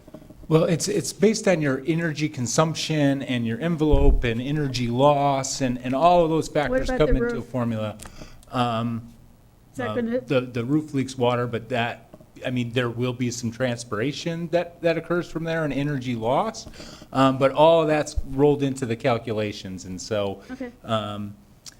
you know, we monitor and we trend our HVAC data and temperatures in the building, and just early looking at it, I feel fairly confident that we're in there, but then again, you don't know until you know, and so we gotta have that audit to know, and it's just like the building envelope studies we've been doing, we gotta have the data and the info to know, and that's what this ESCO program and entering in this agreement will allow us to do.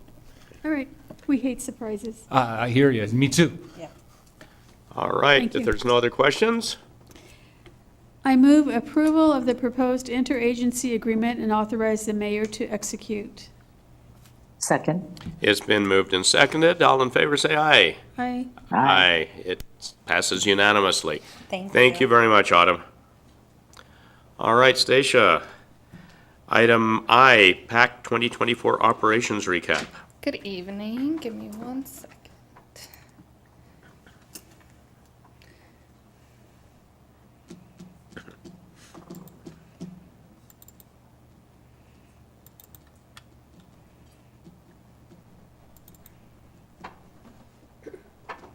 What is today? 4/8.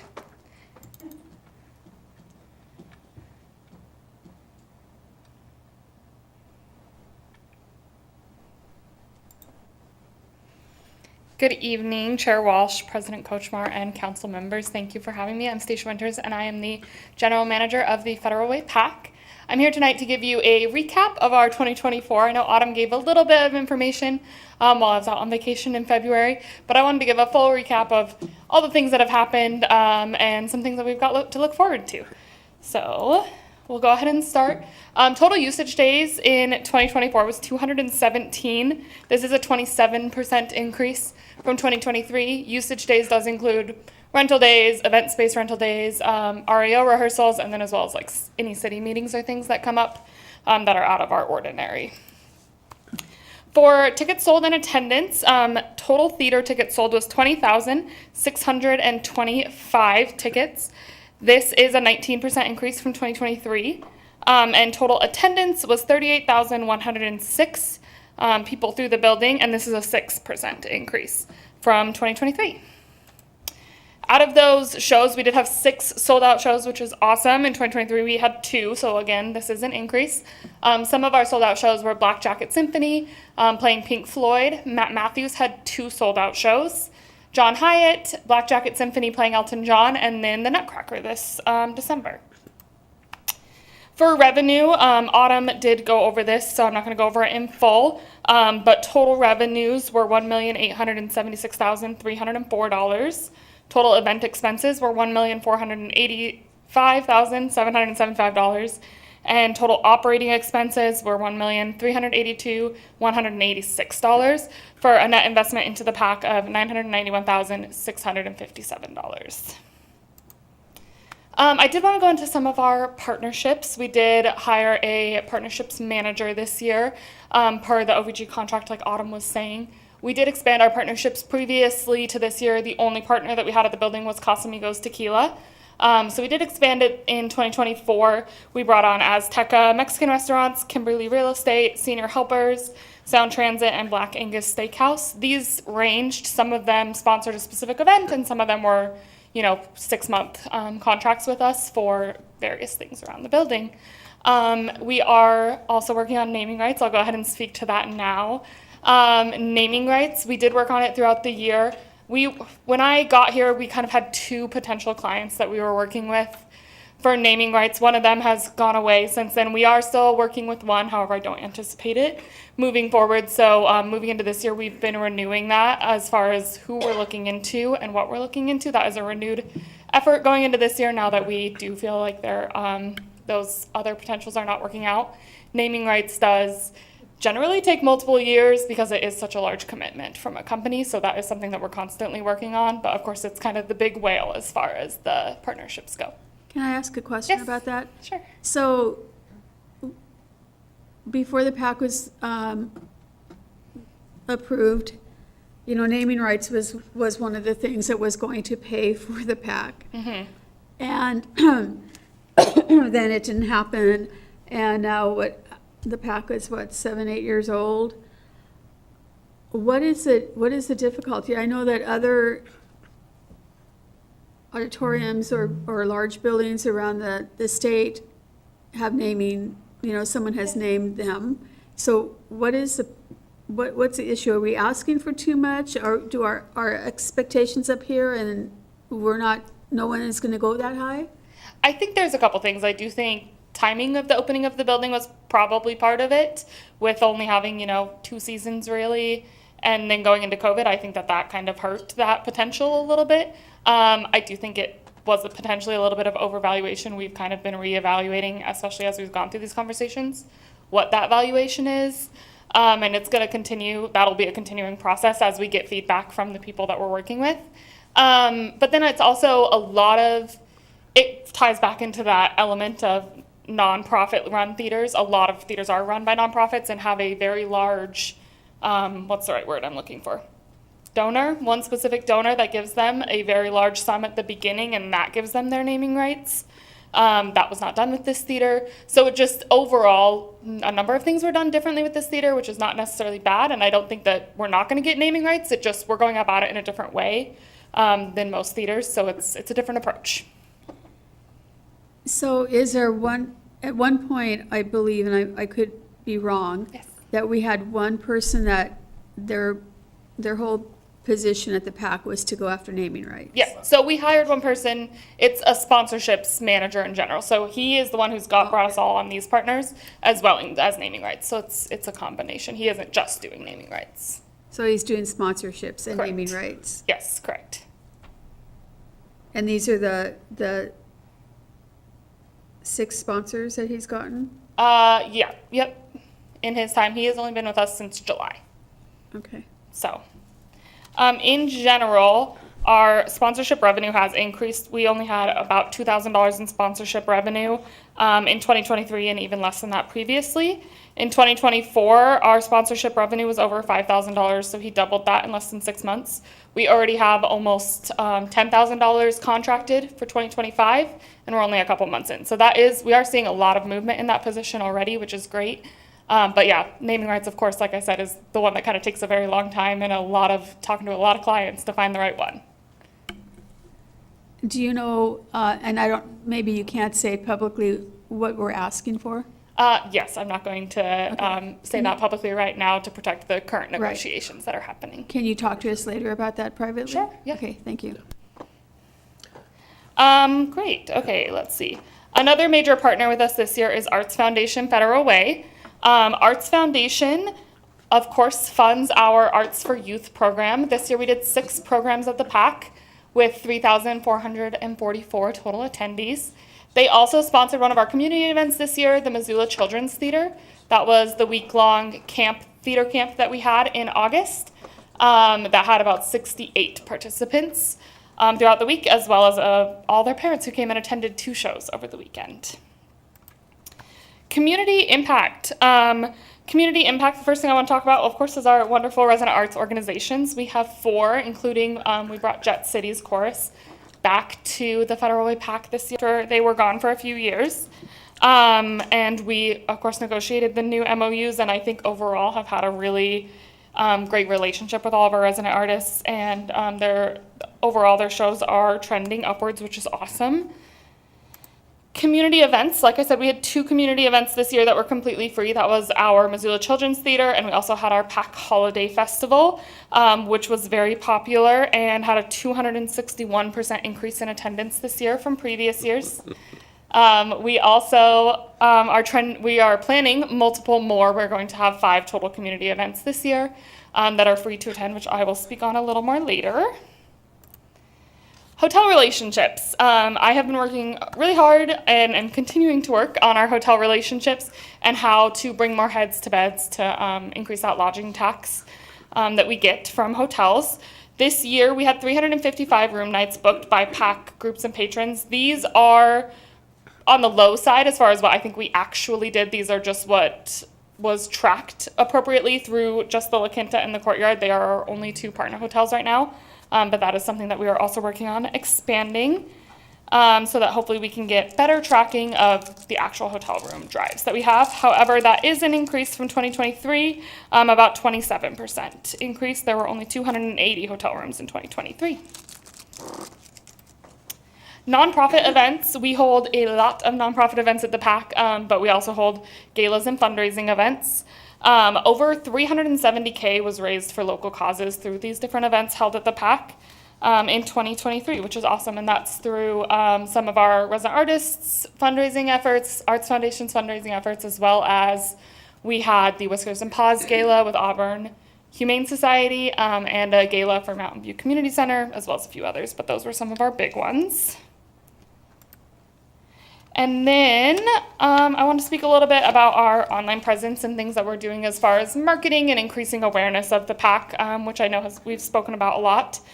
Overall, our analytics from our website, we have had a 95% increase in views of our website this year, which is great, as well as a 128% increase in new users. So we are bringing a lot more traffic to the PAC regularly. Our Google Ads, we've put a lot of strategic thinking into the ads that we do for our shows and how we run them, and that has very much paid off and is continuing. We've had a over 300% increase in clicks, so that's, they engage with the ad specifically. Impressions is how many people have seen that, so we've had 306 million people see ads for different events and things happening at the PAC. And then our click-through rate, so that's people who actually click through and buy a ticket, we've had a 5% increase in that. So that is, we're getting the awareness out and we're seeing a return on investment there, which is awesome. What is the CPC that went down? That's the click-through rate. So that's how many people click through and then actually purchase. CPC stands for cost per click. Oh, okay. Oh, yes, sorry. I misunderstood. Yes. Okay, so the cost per clip went down, but the number of went up, so, okay. Yes, so All 28 cents for. All right. And then social media, we've also seen a large increase. Previously, they didn't have a full account with Facebook and Meta, so we kind of fixed that so we could track everything a little bit better and run our ads a little bit more efficiently. But we did overall have a 38% increase in our reach, and a over 100% increase in our content interactions. So that's who's clicking on our ads, that's who's commenting, who's liking our posts, all of that. Instagram, we did have a 10% decrease in reach on Instagram, and that's something that we're working on this year, is why that was and how we can fix that. Instagram has very interesting algorithms that seem to change a lot, so you're always kind of learning with Instagram, but that's something that we're working on this year, is how we can increase that reach as well, because that's a little bit of a different audience on Instagram than it is on Facebook. And then to jump into the OVG goals. So we have two different goals, a qualitative goal and a quantitative goal. Our qualitative goals are the ones that I've been updating you on month over month, and how we've done. So food and beverage revenue, our goal was $370,000, and we actualized $455,000 in food and beverage revenue. So we accomplished 123% of that goal, and earned $500 in that category. Theater rental revenue, the goal was $158,000, and our actual was $326,000, which was a 200% accomplished of our goal, and we earned $500 in that category. Event space rental revenue was our goal was $78,000, and we actualized $97,000, 123% of our goal, and we earned $500 in that category. Ticket revenue, I did want to speak to this a little bit. We did not make our goal in this category. It was $866,000 was our goal, and we reached $846,000. However, if you remember at the beginning, I did say we sold more tickets. Part of why this is because we have been getting a lot of feedback and have been trying to actualize meeting the market needs and making it more accessible. So some more lower accessible tickets at lower prices so that more people can come. So we're bringing more people at a lower cost, which is great to see. This year, I'm focusing a lot on how I can kind of bring that to a median and hit both of those goals. So we're reaching both our revenue and our attendance goals. Attendance overall, I spoke on this a little bit earlier, but our goal was 35,000 people and we had 38,000, so we earned $2,000 in this category. 107% of our goal was reached.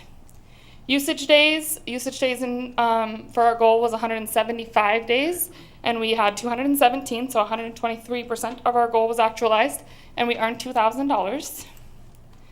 Free community events, we do have a goal of 5 free community events a year. We only had 2 in 2024, but we can earn $400 per event for that, so we reached 40% of our goal and still earned $800 for our free community events. And then we have types of events as another category. Weddings, our goal was 4. We only had 1 wedding, so we did not earn anything in that category. Banquets, meetings, and conferences, we had a goal of 50 of those. We had 52, so that was 104% accomplished and earned $500. Nonprofit events, we had a goal of 10. We had 24, so that was 240% accomplished for $500. And Arts for Youth, our goal was 6, and we had 6, so that was 100% accomplished, and we earned $500. This is a full breakdown. Overall, from our qualitative incentive, we earned $7,800, and that's kind of broken down from what you saw previously. And then the total. Our quantitative incentive, we did not earn anything this year. The benchmark operating profit and loss was $873,000, and our actual profit and loss, like I said earlier, was $991,000. So that's a difference of about $118,000. So we did not earn any quantitative incentive for this year. And I just wanted to talk about some fun upcoming things that we have going on at the PAC. We do have, For Culture is coming back. We did a workshop with them back in January about some grants that they have coming, and they are coming back for their launch program grants. That is going to be next Wednesday, which I do not have the actual date on me, but it is next Wednesday. And that is going to be at the PAC, so that's a great opportunity for more groups to come and learn about For Culture grants. Of course, Arts Explosion is coming up. We also have the Senior Health and Resource Fair. Both of those are in May this year, June, which is great. And then coming up here, April 19th, so next weekend, we've got the All the World's a Stage Earth Day celebration. This is one of our free community events at the PAC that we're holding. We are partnering with Watson's this year, and it's going to be really awesome. We're going to be painting pots that people can either leave at the PAC to help decorate the PAC or take home with them. And Watson's is providing all of that, as well as some seeds that people can plant directly, which is going to be a really cool, really fun event. And I would love to see anybody there. And then I also wanted to bring up, this event is still in the contracting phase with the city, but I have been working with Autumn and with Funtastic Traveling Shows.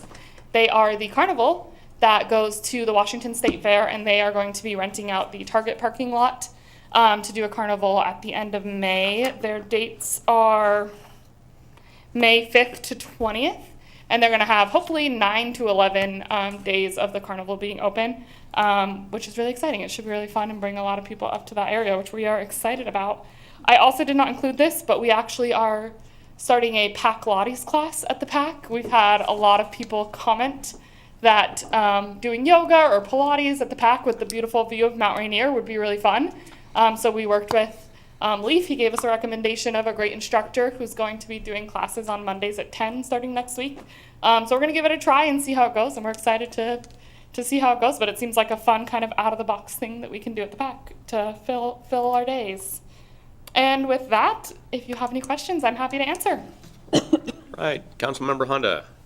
Oh, thank you. Can you define a usage day? Does that mean one meeting or with 4 or 5 people, or does that mean something else? It totally depends. A usage day is either a rented day, an REO rehearsal, or sometimes a city meeting. So some days it is truly just one day with, I would say hardly ever is it just 4 or 5 people. It's usually at least a 20 to 30 person smaller event that we have, or an REO rehearsal. And then sometimes one usage day might have 3 different events on it, but it's only one day. Okay. Does that make sense? It's physical days that are used in the calendar. Okay. And hotel and heads to beds, that's interesting to always talk about. Yeah.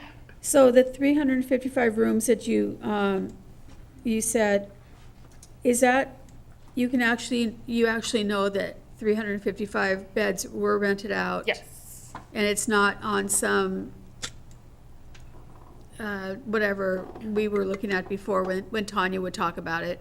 No, so this is, the 355 is the actualized data from the hotels that they send me directly. So that is typically like our conferences and things that book directly with the hotels. They're able to track that very clearly because we make the introductions and they know they're part of us. Okay. That's where I know our numbers are higher because tracking the random patron who's coming to see a show is a lot harder than a group that has a room block.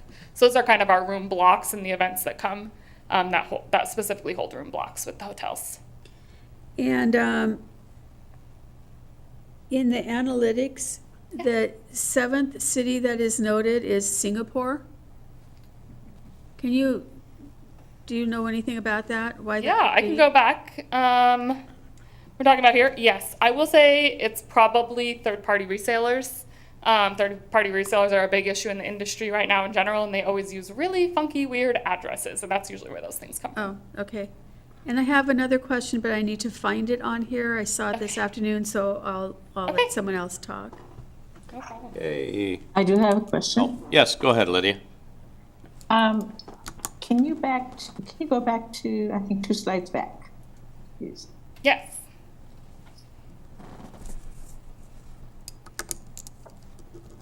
Right. Yes. So with the quantitative incentives, Yes. it's 875, hold on. Negative 875 and negative 991, right? Correct, yes. So shouldn't we be adding those instead of subtracting for the, because, wait, hold on. So the benchmark was 873, and our Okay. actual was 991, so we missed the benchmark by 118. By 118, okay, Correct. got it. Yeah, Okay, sorry, thank this you. isn't specifically adding. I probably could have drawn this out a Yeah, little yeah. bit better, but Okay. it's not adding or subtracting necessarily. All right, thank you so much. Yes, of course. Right. Anything I else, had Lydia? another one too. I have to think, yeah, I have one more, but go ahead. Okay. Paul? Yeah, that 118 right there is literally the residence groups. So my big concern is going to be making sure we try to hit the benchmarks, because that allows the city to have the money for the groups who need the money at the moment. My other question is, year-to-date, have we had an update on this year? We have not yet. I'm going to do an update next month for that. I wanted to go through all of these things more in depth with you before moving on to this year, but we are tracking very well for this year so far. All right, I'm going to crush on that one. Okay. Sorry, you got to be the one, but FedRAC report, I looked at it. We don't speak about the PAC, and we usually don't speak about Dumas Bay, but in the report, it says revenues are below year-to-date by 534, or by year-to-date of 534,000 by 476, or 89%. I know that expenditures are down also to match that. It says ticket sales are the major reason, but 90% drop in the time frame is very concerning. We had some very ambitious goals. I think those need to be probably addressed in the next conversation. And is there anything you can think of right now that we're going to be able to, I don't think that's make-upable. I don't feel I- reason to possibly do I would that. have to go back and look, to be honest. I Okay. don't have anything off the top of my head with what Gotcha. what that difference is, but I can look at it and let you know. Yeah, I appreciate that one, because it's a big concern for me. And like I said, if we're trying to get money for the residence groups, having those kind of numbers and then not having a conversation for 3 months on it is very concerning to me. So I look forward to next month, and I know it's a rough gig, but I'd like to know what options we really have and what are the possibilities. Happy to address that. I do want to say, yes, we did miss the benchmark. However, we were still able to remain within budget and the general funding that was given to us from previous years. I also made sure to double check what our total P&L loss for 2023 was, and it was 977,000. So we are right in line, even with adding a salary and bringing on the resident arts organizations. We are still tracking right in line and are seeing a lot of increases in revenues. So I think that we are still tracking forward, even with the changes that have been made. Yeah, but I know, but like OVG gets incentive-based, we still have $1 million extra cost. Yep. So I mean, I've accepted that it's Yeah. never going to be a break even, it's never going to be a profitability kind of scenario, but at $1 million per year, it hurts them more than it hurts us, actually. Understood. So I'd love to see some options, some ideas. I know we talked about the kitchen, some other things. Yeah. So I'd like to see what kind of inventive ideas you guys come up with. All right, thank you. We did Autumn, that study. you have a comment. I just wanted to comment on For 2024, one thing to keep in mind with that 118,000 is part of that, we did fund the resident artist groups from September through December. That is part of that loss. So that 118 wasn't without adding that for them. And so if we took out what we spent over that time frame, they missed it closer to about $75,000 or $70,000. So that's inclusive of the resident artists and us being able to support them last year. So you're saying that the resident artist number is included in that? Absolutely. Where is the resident art, how is the resident artist number included in that one? Because the resident artist was included in PAC operations funding. That's the only way we were able to fund them for 24 and 25 for this MOU. We didn't ask for additional general fund funding. So we add their money to the actual profit and loss statement as income? It has to be, yeah, in order for us to see how the PAC performs overall. And so their numbers are included in that. So city gives money to the PAC, PAC gives money to MOU, and then sales go into as an actual income basis then, revenue stream? Correct. So we can track it. If we didn't do that, then they would potentially hit their benchmark better, but we have always moved forward with giving actuals, even if it's inclusive of programming. It's the same for Arts for Youth. Those are included to make sure we can see how the PAC is performing as a whole, not without all of its programming. But this is revenue, wouldn't that be as an expense? It's both. So well, no, that's revenue, but that's revenue and expenditure. So benchmark means how much did we ask them to lose? We wanted them or Well, zero, save. actually, but Yeah, but what the was the benchmark- estimated loss? Yeah, the estimated loss, we wanted them to get to 875. We added additional programming in last year, and they were able to come down to 991, and so that's why we show that they had an That's estimated up loss. to 991. Yeah, 991. Yeah. Okay, I'd have to see that. If you don't mind sending over what you meant by that so I could see it. Yeah, absolutely. Gotcha, thank you. All right, Councilmember Honda. Thank you. So I found my question. All right. Under community impact, it says meal discounts to Azteca and Black Angus for PAC patrons. What does that mean?